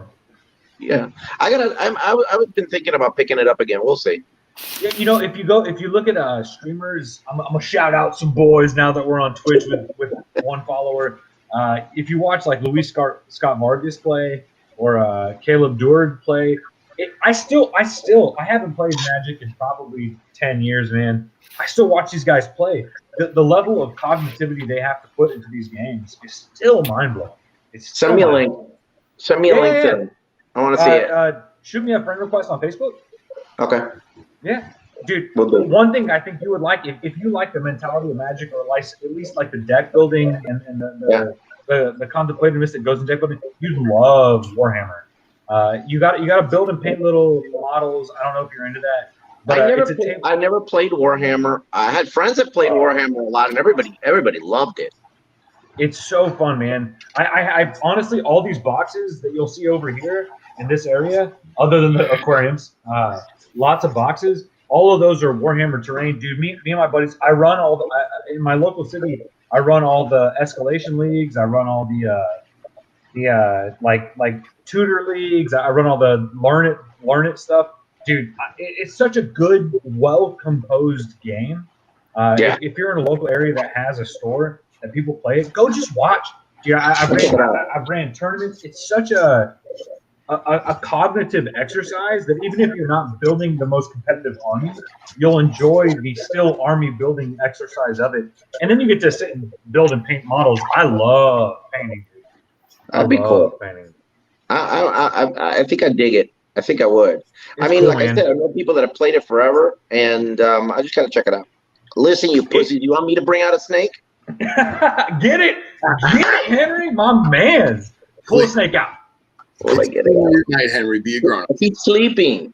I know. Don't wake him up. I don't want to wake him up. Ooh, Henry, if mango? I've seen any pictures of the snakes you have, I don't think you need to wake up any of the snakes you got, man. No, he's asleep. I mean, I can wake him up, but I'd rather not. Yeah, don't wake It sounds him up. like you got some. Your snakes are a lot scarier than any shit I got in my city. Here, So you want me to? Here, I'll show Henry's Oh, try. sorry. What I sent you today? Oh yeah, let me get that on. Yeah, you know what I sent you because it'll give you an idea of what size he is now. Was that text? Huh? Yeah, it was a text. I believe it was a text. Yeah. No, I don't have it in text. Shit, you're kidding. Text it to me. Hold on. How do I do this without getting out of this thing? Hold on. All right, give me a sec. Do you still see me? Yeah, but you're sideways. Well, yeah, I'm gonna be sideways because I'm gonna text you this. Oh, there we go. Can you see my screen or no? No. Yeah, but you're also frozen, I think, too, which is fine because you're. Well, that's fine because I'm just gonna send you this. So, you know, give me a second. That says wake it up. Shit. All right. This is So- actually my first time taking out this male at this hour of the evening, and he kind of looked at me like, "Are you really taking me out right now?" And dude, no signs of aggression, no signs of defensiveness. Billy, what is that? there. It's a radiated rat. That is a really, really good looking obsoletus from East Texas, man. I mean, I look, they're so similar, man. Yeah, this is a Borneo locale radiated rat. That's nice. Yeah, But yeah, they are similar. they're so similar, man. The body type, the coloration, oh no, I'm sorry, not coloration, but pattern similarities. Yeah. Justin, can you please share this photo real quick? Don't do it, Justin. It's a trap. You know, he's gotten kind of big. I just noticed that. Yeah, he's gotten damn big, bro. Look at that color. Look at that color. God damn. The amount of shit that would come out of my body if I saw that on my floor. Not even kidding, man. It'd be an absolute egregious amount. I'm such a puss, dude. I let him out a lot. He's out all the time. Yeah. Just kind of explore. But he doesn't. He's pretty chilled out. He's not that bad. Henry, I do rat snakes. If one nips at me, I grab a hook. Come on, I'm a giant pussy. Oh, Nothing wrong with that. God damn, Justin, you might be right. I might have to get a condo. Dude, this That is female, that's a big motherfucker. I'm not entirely trustworthy of her. I'm really hoping she doesn't get me because the freaking teeth on her are massive. Wow. Those She's pretty mellow though. I mean, once you get her out, she's fine. But this is the girl that laid my first clutch. I'm trying to get more out of her this year. But she's That's pretty well right. behaved. I mean, she's a Beoc, and More. everyone thinks Beocs are like the devil. And I mean, she's not bad. The male is horrible, but she's freaking diesel, dude. She's big. Oh, I want to go get my Texas rats just so I can watch y'all laugh as I get murdered. I just I realized wanna- my rat bucket is like right between my legs that I usually thaw mice out. So Uh-oh. I want to see updated pictures of those that new pair you just got. I love those snakes, man. Those new Texas rats you got. Oh, dude.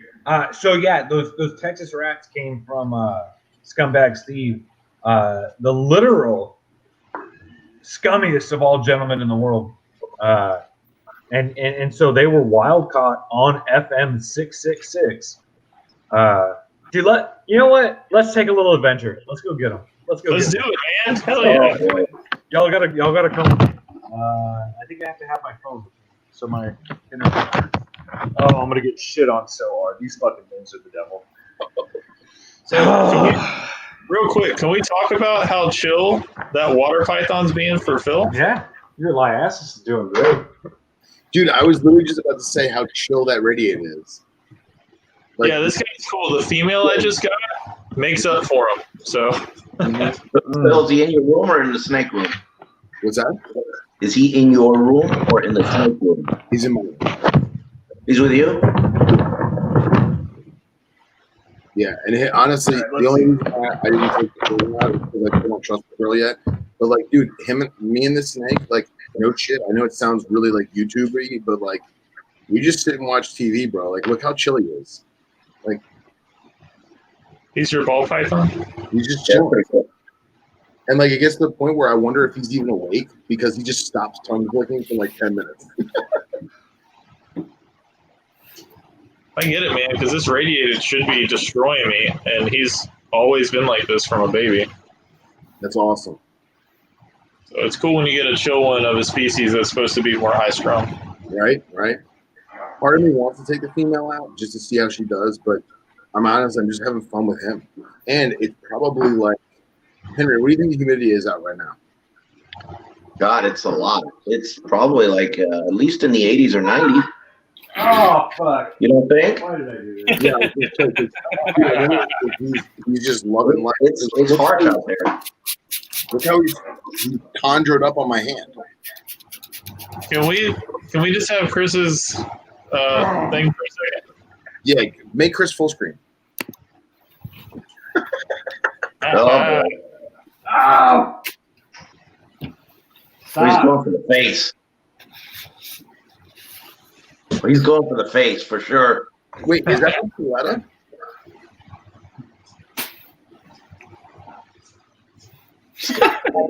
Oh, man. What a dipshit.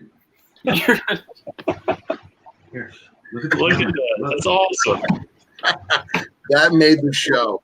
Look, he's already bleeding. Now the Twitch followers are going to go extreme.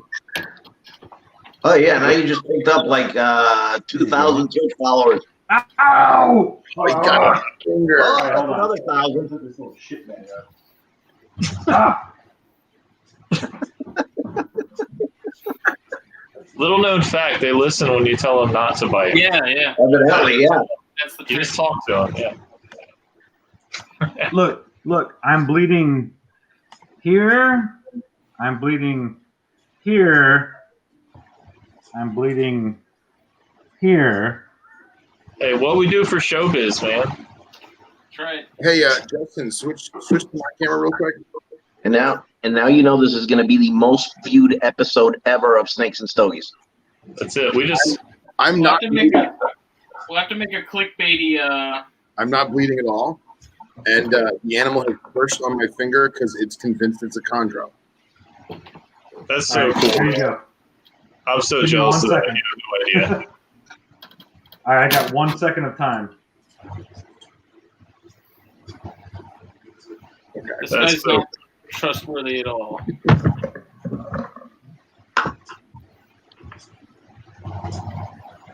You guys see any iridescence or no?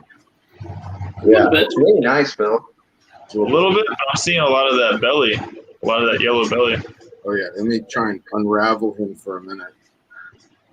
It's super nice. Look at that belly. Wow. Here, put Chris on for 2 seconds. Yeah, Hold on. My hands are full. he's wrapped up in chondro. Very angry, Conroe. So I'm bleeding literally fucking everywhere. Oh, The no male. snake violence. The male's chill. He's a sweetheart. He just shit all over me, which is just great. It's just great. Nice. That's exactly what I wanted before bed. Here, say hi to the camera. You know what I mean? Like, That snake's there gorgeous. you go, man. Billy. What a fucking cool looking snake. Yeah, for real.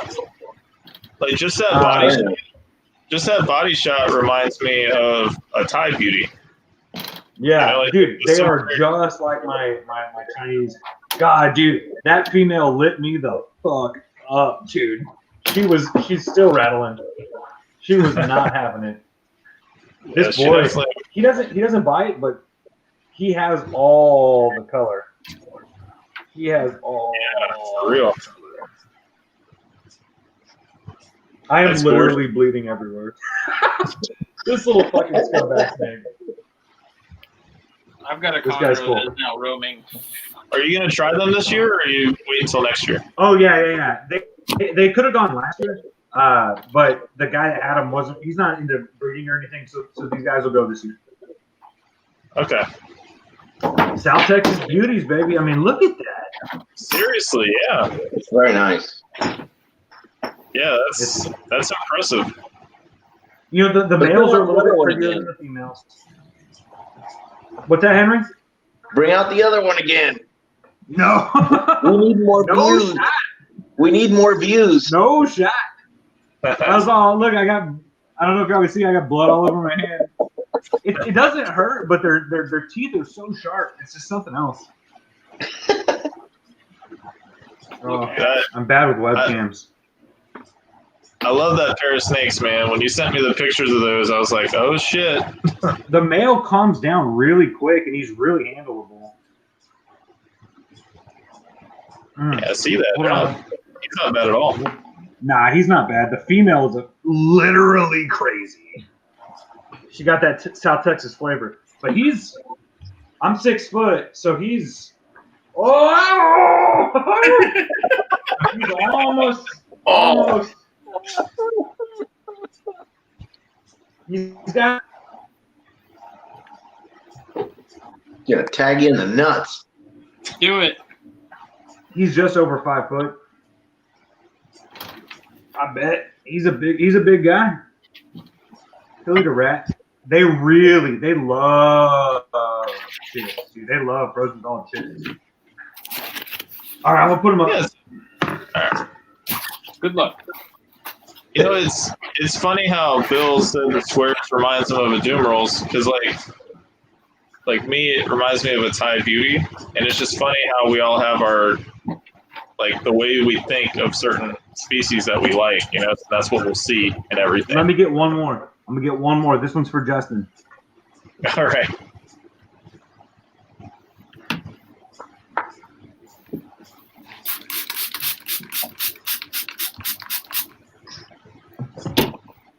Little yearling, little tiny little baby girl.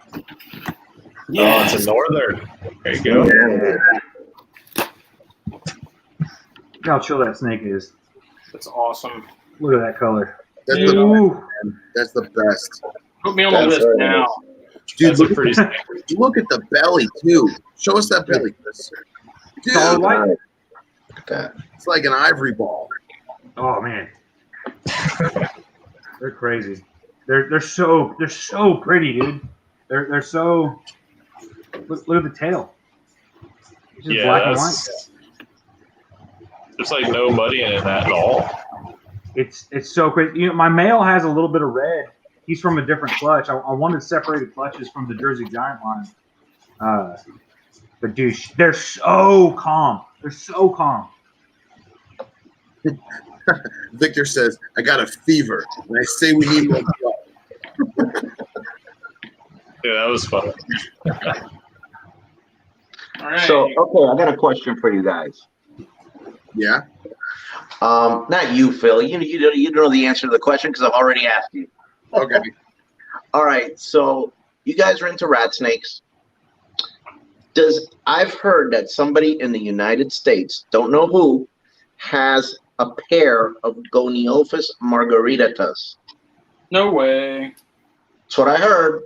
Because I have a guy in Borneo that's trying to get one for me. But it's hard. I mean, they're canopy. I've heard mixed things on it, Henry. Yeah. I don't know anything for sure. It's all kind of been a rumor type of stuff. But I don't know anything that I could tell you for sure. I know they haven't been viewed in the wild more than a handful of times. So it would be really crazy, and if somebody kept that under wraps, they would bring it over. I know a guy in Bandung that has one. It's gorgeous. It's absolutely the most stunning animal I've ever seen in my life. But yeah, they would be the Bolins of the colubrid world if they were like the hobbies, 100%. Most definitely. And I've also heard that feeding them is quite problematic. Hey Henry, I cut out a little bit. What snake were you talking about?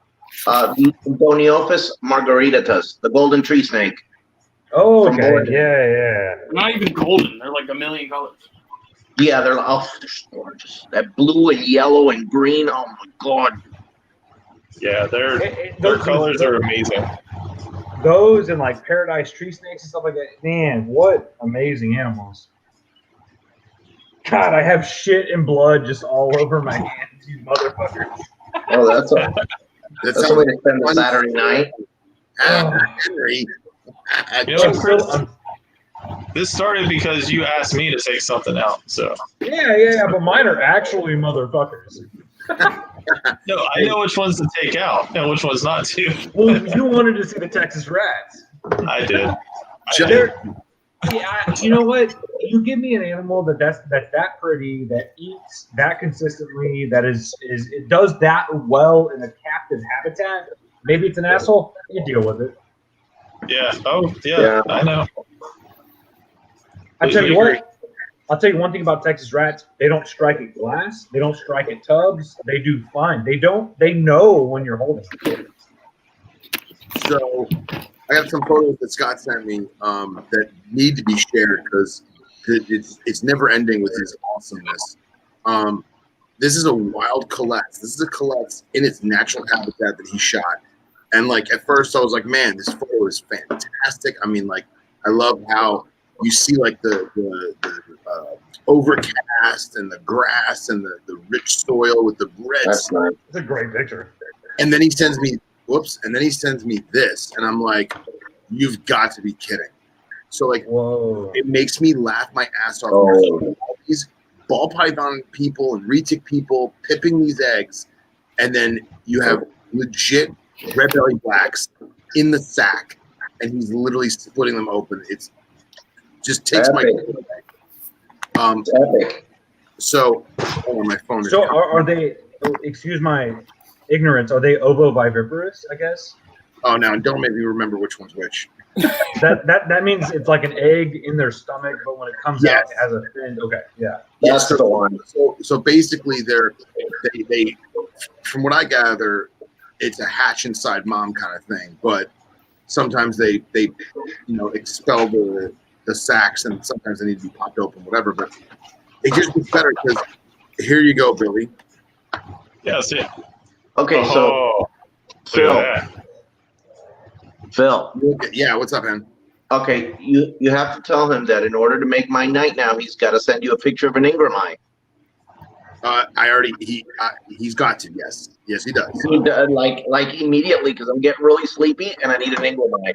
All right, you ready? And here you go, Billy. No, I see it. That's gorgeous. You ready? Yeah. Woo! Oh, so that's totally pretty, cool. Man. What an animal. What a great photo too. Like, yeah, it's just there, you know? I'm gonna say, was that thing placed there? That photo is perfect.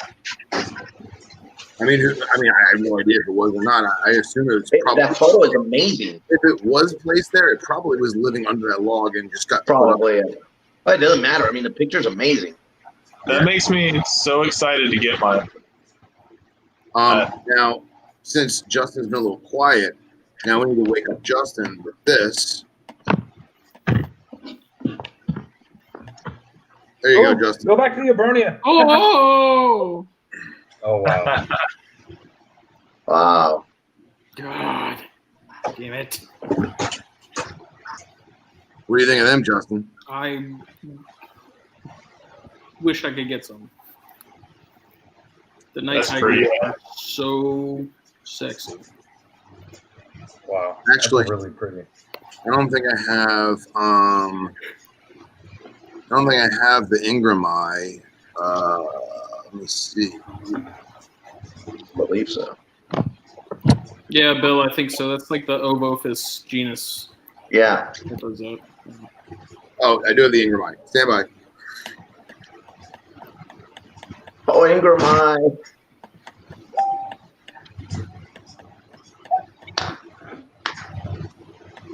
Better be a good one, too. Yeah. Oh, my God. No. Oh, my God. Just went from 6 to midnight for Henry, that's for sure. Oh, I want that so bad. Is that similar? And again, I'm gonna keep bleeding this ignorance that I have. God, Chris. Is that similar to the African coral snakes, or what they call coral? No, That's that's from the same family as an Eastern brown. Okay. So it's like a cute, cuddly Eastern brown. Oh, Dude, they all are. That animal's Such a probably thing to exist. 4.5 It's months. so outstanding looking. It's a So, pretty snake, man. Hen Dog, I wish I could screenshot this and post it, but Scott says that this next picture is specifically for you with love. Oh no! His words, not mine. Oh, he's gonna kill me. Oh, well, that one was pretty good too, actually. Oh, where is it? Well, what the hell? Why did it not? We can look at the hollows more. That's okay. Yeah, that thing is so good. Hold on, I gotta reset the screen share. Hold on. Jesus, this is amateur hour. We've only been doing this 42 episodes. Is this 42 episodes? Just warming up. There it is. 40, That's not the. Oh, man. oh, That man said, "Ooh, oh, ooh." oh! Pretty snake. The prison teardrop it has going on under the eye. It's so nice. You know what that means. I love the similarity of these animals to. That's so nice. Does he have any? I'm pretty sure he does. I hate him too. I'm pretty sure the rule in Australia is if it's brown. I hate him like that. I do. I love that thing, man. I can't believe nobody ever thought back in the day of bringing any or getting any. I mean, I can. I don't really get the hype, man. Like all the pseudoechus, just I mean, it's cool and all, but Yeah, but that's not a black. That's a brown. That's Oh, a man. pseudonaja. So I think it's so bad. he just sent me more, boys. So Oh man. this is they're not cool. But it gets better and better, and he thinks he's the best one for last. Ready? Oh, that's There's that one. There's that one. oh. Very, to me, that's very dude, that's temporalis. sweet coach Yeah. whip. Is that a temporalis? It No, looks like a that's coach Ingram. whip, Justin. I'm with you. That's a coastal. Yeah, No, I see that that's, too. that's Ingramite. Yeah. That's an Ingramite?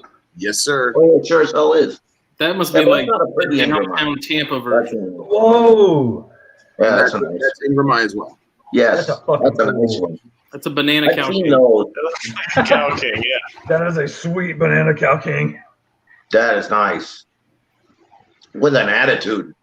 Yeah, Right. I love how looking at these pictures of these animals, they all look just ready to go. They're all attentive. All the time. Ready to kill you quick. Yeah, Clot your blood up. Mm. yeah. My little shitbag snakes can bite me, but it doesn't even hurt. But yeah, those things might. You know, they might buck you up a little bit. Is he gonna send you any pictures of death adders? He did actually. He sent me albino rugosus too. What? Stand by. Let me find that one. Oh God. Just leave the screen share up. That's my. By the way, that's my favorite. That's my favorite pit viper.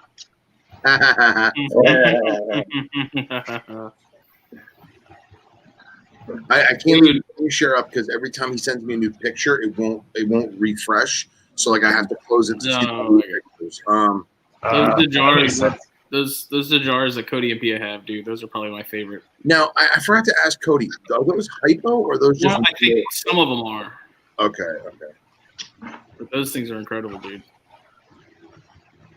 Where did What does he have? The Jaras? Yeah, I'll send you the Yeah. picture. I think I took some on my phone. I hope I didn't delete them. I may have though. When I was down there before Daytona.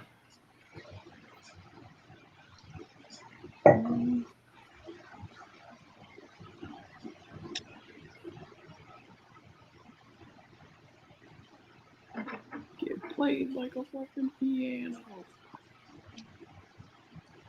It's funny, man. Streaming, it makes everything so slow. Trying to scroll through these pictures. Yeah, I must have deleted them. Damn it.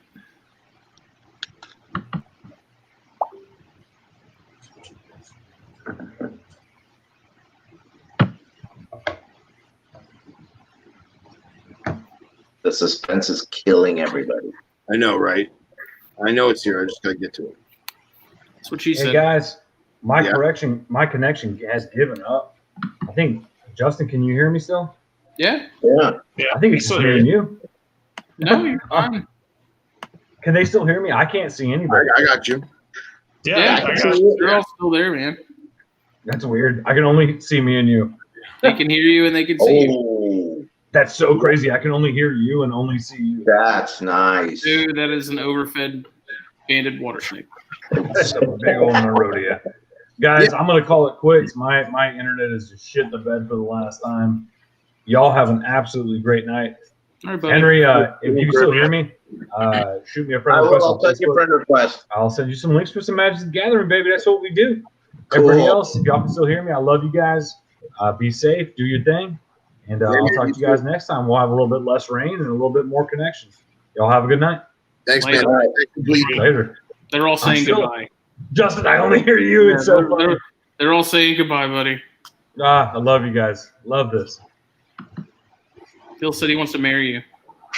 Phil, if I wasn't married, I'd still, you know what? In Texas, we can do it. I can't hear you, Phil, but in Texas, we can do some things. Tell him it's I all right. like your size. You know what He I'm said, saying? yes, please.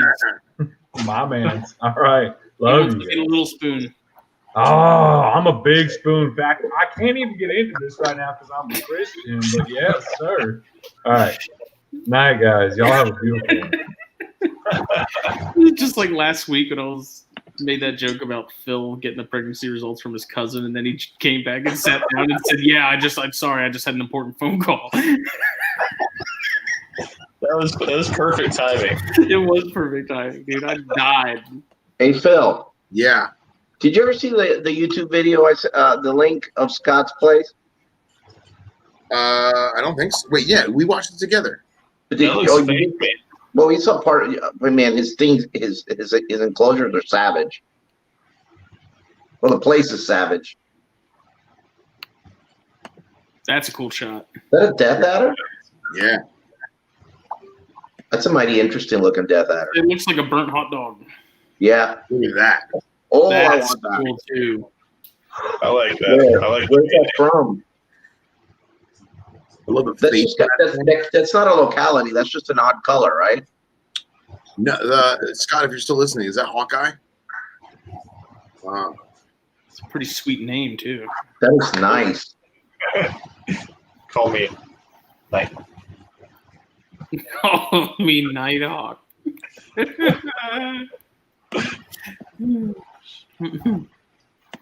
I love how we started out with like at least 10 people strong, and then like as it goes, it just dwindles. yeah. How many people were on Twitch? Not that many. Okay. Henry, how many people were on Twitch? Oh, I don't know. When I finally got on, it was just me. But I think at the beginning there was like 4 or 5. Like Scott, when I that couldn't is- get on, that I just saw your channel. It said like 4 or 5. Prelongus. For longest. Nice. Super cool, man. We don't ever see any of that stuff. The only stuff we see is PNG rugosus, PNG levis, Antarcticus, Rugosus. real rugosus, and I can't remember. Never The mind. jars. Good There's job. no stuff that's like that's been confiscated and stuff like that. I gotta make a sweep of Europe. Yeah, right. Always think- Door to No, door. I have a friend who I'm not going to mention because I can't, because potentially I could get him into trouble. But he was waiting. The coronavirus screwed him up. He was waiting, and it was happening. An Australian coral. Nice. I'm sorry, not a coral. What am I saying? I'm thinking of corals right now. An Australian copperhead. Oh, okay. Very Yeah. good. Very, very cool. And but There's some of those smaller Australian corals that are pretty cute. yeah, no. Because I was thinking about that, but that's not what he was getting. He was getting copperhead. Yeah. Because I'm thinking corals all the time. Show him the picture with the big aquatic coral. Oh yeah, we'll throw that up. That thing is savage. Oh my god, I have so many windows open. Jesus. Yeah, I don't even know what time it is in Australia. It's like they're like what 14 hours ahead of us, so it's Yeah, it's like 1 in the afternoon. Or no, it's probably 3 in the afternoon. I don't know if it's that late. Well, he's Victoria, so it's an hour forward back still. So it'd be like 1:30, 2 o'clock, right?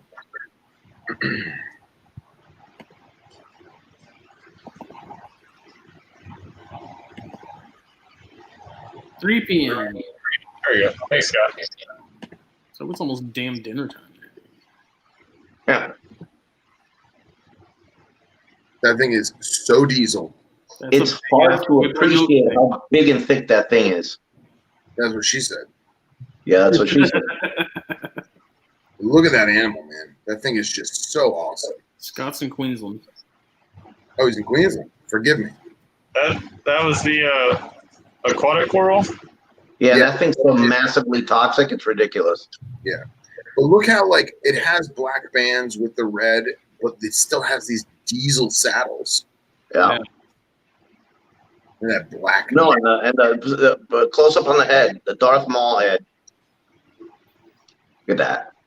That's really cool. Isn't that the one that went to somebody in particular who was responsible for? Same type. No, Same type. that animal is still in Henry and I's care. The other went to the individual, and it did not do that. Yeah. I was about to ask. Yeah. And lasted about 3 days, I think, or a week. Strong work. My dog is barking at something. I need to make sure something is not out. Look at that picture.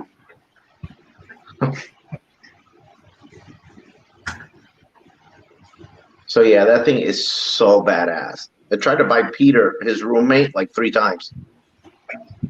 I was gonna say, is it as like spazzy and methed out as? Like, Well, when we took him out, he was kind of fine. But the problem with keeping those things is they only eat night fish.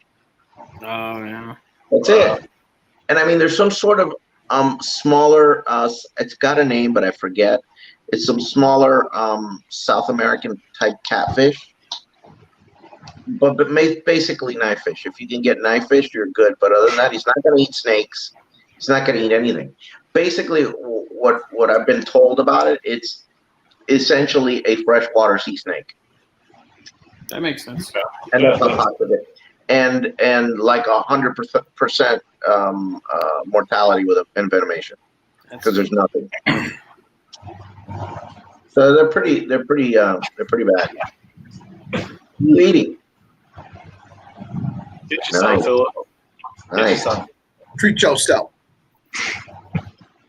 It's like the old days, me going to Taco Bell at 3 a.m. just because. It's not a terrible idea. You guys see that thunder and lightning behind me? Yeah. Wind's picking up too. Ooh, you got stuff happening. Feeder bands. Right? From what? We got a lot of lightning and stuff earlier, but we didn't get any rain. Like it acted like it was going to rain for like half the day, and it never did. No, we got this thing where it rains everywhere except where we're at. Literally I'm like quarter mile from I-75. Other side of I-75, category 5. Where we're at, it's like desert plains. I've watched the yard of my neighbors right next to me. It starts raining there, but it won't rain in my yard. Indian That's gotta be annoying as shit. Yeah, I see that all the time. It makes no sense. That's gotta be so annoying. And it's completely sunny. There'll be no clouds out, and that's what it does. If that happened here, my wife would be bitching at the neighbor. Why are you taking all the rain? That's funny. Don't be stingy. Phil, Yeah. my silicone hasn't cured yet. I'm upset. Yeah. You still have It still smells like shit. I think I screwed up. I should have done epoxy. Nah. Silicone's good. I think it's funny. Brad's like, what is rain? What is lighting? His next line is, we just have this white stuff like snow. You can have that. Yeah.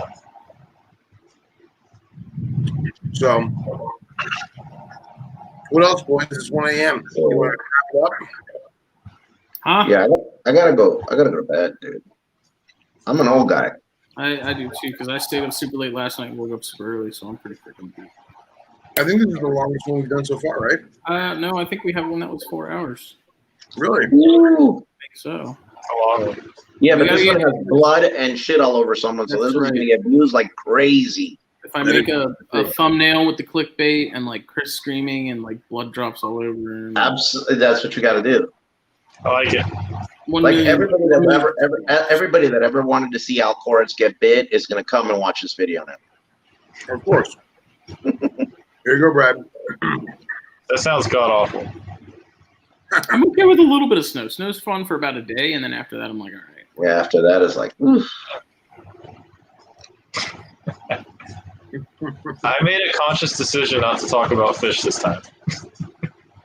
Thank you. All right. We're going to have cops on soon. And Yeah, let's do that. Aquatic crazy. I'll tell you, if I had a stable supply of night fish, I would highly contemplate that aquatic coral snake. Oh yeah. I really would. I mean, I thought about it. Miriam was telling me, why did you do it? But I mean, just to build it, because like to build him something that's land. I mean, it's a huge. I mean, he's big too. Mm-hmm. The other one would have been easier because the other one was smaller. But this guy's really, really big. So you need a huge enclosure with, you know, land and I would have done something like half an aquarium, not like a paludarium, but half an aquarium and half land. Like, you know, like the bottom aquarium, Yeah. and then like this ledge is land, and then like going in like that. Mm-hmm. And then have all night, just dump a bunch of knife fish in there, make sure they're okay until they're not. Yeah. That's what I would have done, but I mean, you know, I'm not gonna go and do that. It's crazy. Bill wants to know if you're saying knife fish or night fish. Knife, like Knife. a blade, yeah. Knife. They're not that hard to get. They have them everywhere. But it's like I was telling, it was like I was telling Phil the other day. I know somebody that used to have a sea crate, and he, you know, basically got rid of it because all the thing eats is moray eels. Oh yeah. That's it, and it gets super. Well, you got two issues. You got number one, the water has to be absolutely perfect. It has to be the right, like you're doing a coral reef. And then on top of that, the guys, you know, I mean, I don't think it's that difficult to get morays because I think you could go anywhere and get them, but they're probably pretty expensive. You know, what are you going to do? Feed them a moray a week every 2 weeks? What is that? I mean, I don't even know how much it costs, but I'm sure they're pricey. Yeah. Some of the species just aren't worth the headaches. No, it's like you got to take them to Morton's every week. True. But So, adios. yeah, Great. a lot of night fish around here in the canals and stuff. That's true. Some of the people pull out some clown knives. They're like this big. Yeah, well, Yeah, that's a little too big. A little They get too like big. 3-4 feet. Mm-hmm. They will cut you. I'd like to see if we could get some for them. That'd be nice. It'd be cool. Even if we just got a couple big ones and froze them and used them Yeah. for scenting on something. Yeah. Yeah. We'll send them, fillet them, and give it to them. Cut them up. Yeah, it's true. Yeah, like a hydro. Yeah, that's what I would do. I would try that. I mean, I don't know if it would work because I don't know how, you know, how interested in food versus giving us a hard time he is. It's true. Well, I got to be honest. So when I That's a took shot. when That's a very good point. and he cooperated pretty well. I made a joke about it being my fucking skill or whatever. Do you think he was being good, or do you think we kind of caught him off guard? The truth? Yeah. I think he's probably kind of weak. Okay. And he was about about to go into shed. So, you know, I've noticed like some guys, like for example, Mango. You know, you don't want to touch him because he's going into shed. Blah blah blah blah Yeah. blah. Mango, when he goes in the shed, he's super docile. Okay. But like, you know, right after shed, he's like, "Ha, I see you now, bitch. Yeah. Yeah. I would end you. See, I will end you." But Because you were I hyping. think maybe it's a combination of that. Yeah, because you were hyping him up, and I was like, all right, this thing's gonna go batshit crazy. This thing's gonna go, you know. Well, I have the video. I think I still have it of him taking a shot at Pete. Oh, really? A couple of shots at Pete. Oh. Okay, he did the Egyptian Cobra thing. He went over the top. Yeah. Yeah, he went over the top, mouth open. Come on, Pete, get some. Yeah. Backflip. Yeah, and Orion's in the back going, oh, shit. Well, it's a great video. I have to share it with you. But, yeah, I expected that thing. And the first time I tried to get, I just didn't want to. But the first time I tried to hook him to get him out, he was like not having it. He was one of those, you know, like the Papuan black snake. I'm not coming out. I'm squirrely. Yeah. Or I'm not coming out. I'm not coming out. Now I am. Boom. Now I am. Exactly. And Let that's him go on the floor and then get him. like the Egyptian. The Egyptian sucks. Have you talked to our acquaintance, and is Mama Papuana still doing well? The last I heard, yes, but that was a while ago. I should probably ask about her, see how she's doing. Somebody said, I think, that he was trying to sell her. I should find out. That's a shame too. That was a nice snake. I know. I should have just kept it. Yeah, she's pretty cool. I gotta tell you the truth. I mean, she was kind of a hassle, but I mean, she had good days and bad days. Her bad days, she was horrible. I feel like if Phil ever does an autobiography, the title is going to be "Damn it, I should have kept it." Damn it, I should have kept it. Yeah. Or damn it, and then the sequel should have been damn it, I shouldn't have sold it. Right. Yeah.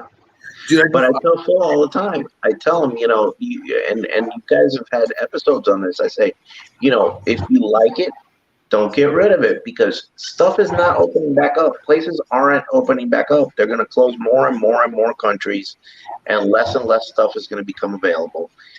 And I heard something to the effect that the EU was trying to pass something like the what's the name of the act, Phil, that I'm always calling the Logan Act, but it's not the Logan Act. The Lacey Act. Yeah, the Lacey Act. They're trying to pass their own version of the Lacey Act. And then if that happens, you tell me how that's going to fly. You know, how are those Iranian horntail vipers going to fly over there? They're not. By the way, they have a bunch of them over there. Those things are cool too. So cool. There's a bunch of them here now too. What's that? A bunch of them here now too. They're here. Well, this guy has them here, but he's the only one. Probably wouldn't sell them either. I doubt it. No, I thought he already produced them and gave them. I think I know who you're talking about. Yeah, I think he did too. Did he give them to a certain Venom Lab? No, he gave them to the guy that hit me up about He didn't give it to me. What an asshole. when I reached out to him about the Palestinians. We had opened it, and he's like, "Oh, I gave Palestinians to my friend who has the spider tails. He gave the baby spider tails or offspring spider tails to him." So Andy has spider tails now? No, it's not. It's their friend. Oh, okay. Yeah. Shit, man. Yeah. I wouldn't mind having that. That's nice. Well, boys, I think I'm about to get rained on because I can smell it coming. So I might have to dip out. And I can smell my bed too. Yeah, it's bedtime. Yeah, Billy it's doesn't that time. sleep because he's a robot, so he's got to go plug himself into the wall and recharge his battery for tomorrow. Dude, I just love it how Billy's got these bomb-ass radiators, and he's just like, it's cool. Yeah. Not getting bit in the face. It's cool. Oh, No. I got the cool one. I could have had one that would have been more exciting than the Texas Rats. Yeah. I'm not going to do that. Yeah. So what's the thumbnail going to look like again? Huh? What's the thumbnail going to look like again? Oh yeah, we're gonna have like amputated arm with a bunch of blood and Chris screaming. Yeah. You got to get a picture. Texas Of, Rats. you got to get a picture of somebody doing a necropsy on a big berm, and then like superimpose a car crash victim in there because that's what they do, and then that'll be the screenshot. Jesus. Oh my God. Not That's That's stupid. like the one I sent you the other day. What's that? It's like the one I sent you the other day with the guy's body coming out of the thing. Fake. It's so fake. So bad. He sends me this video of this gigantic, clearly rubber crocodile in a backhoe. The thing was like 42 feet long. Yeah, it was at least 30+ foot. It's this giant rubber crocodile, and then it's a bunch of Southeast Asians going blah blah blah blah blah, cutting it open and pulling out like this dead guy. And How are they doing again, Phil? pulling out pieces of like the guy's head, and like you can see like you just see his head, and like they pull like the one guy grabs his head to like pull his head out, and like the hair just comes off. It's clearly fake. And the torso, and oh my god, it was horrible. So fake. It's actually kind of funny. But it's sad that that's what they do is they go and they, people get stories of these 30, 40, 80-foot pythons. They go on a witch hunt. They find the first big python they find. They kill it. They bring it into town. They cut it open. Sure as hell, there's a dog or something in there, or a feral cat in there that gave the lump. But they erase that, or it's got a feral pig. They erase the pig. They get a motorcycle crash victim. They superimpose it in there, and wham, there's your story. Bingo. Yeah. They save motorcycle crash victims on hand. Yeah. Dead serious. That's what they do. By the way, did you guys mention last time the Florida Tegu thing or no? No. The lost Florida ARC won the lawsuit. Yep. And it was ruled that the whole illegal ban on tegus and iguanas and whatever is unconstitutional. So these colors don't run. That was based off of the Florida Constitution, like the state. Florida Constitution. Yes. But now it's good news. It's to my knowledge though that FWC has 30 days to basically come up with their rebuttal. Or how they're going. Well, no, they can appeal, and they expect that they'll appeal. Okay. I don't know why they're going to appeal, huh? I don't even know why they would appeal. Why would they appeal? Eventually, the judges would be like, "Look, I'm tired of having to listen to this. Like, I'm making a decision, and this is it." No, because it's not about tegus and iguanas, man. It's not about a lizard that is literally here for the rest of the existence of this peninsula. Yeah, it's not gonna do anything. Power and control. It's about we be able to do whatever the fuck we want, and that's why it says, Burmese python, reticulated python, blah blah blah blah blah, red-eared slider, and then it says Argentinian black and white tegu, green iguana, and any species that this commission feels would be a potential threat to native wildlife. Yep. So that basically says, okay, guess what? You don't want carpet python? Okay. You don't want a box turtle? Okay. You don't want friggin' I don't know, bearded dragons? Guess what? Well, the thing was that, and also it made it whatever was in that class of animal, which that was the reason that everybody was confused and thought venomous was going to get banned because it's in that same, what is it, 3? It's 3, right? It's 3. Okay. Anything that was a class 3 basically could be shuffled around due to that law. If that law passed, everything could be shuffled around at any given time and say, we're putting into conditional. Oh, now from conditional, we're going to ban it. Well, how about this? I just spoke to a gentleman that I had no idea. He's an older gentleman who's very much in the herp scene as a hobbyist. And I had no idea that he has like a massive retic collection and like worms. And he's like, guess what? Hey, Ben, come and get them. Because I'm not telling them that I have them. I'm not registering my personal pets. Like, I'm not doing any of that. He's like, come and get them. Come and get them. Bro, that's somebody or somebody else is going to do it. Yeah. Somebody's going to refuse to give them up peacefully. Right. All right, boys. Till next time. Everybody. All right, guys. Thanks. Good rest of your day. Later. Nice meeting you, Henry. Bye. Same here.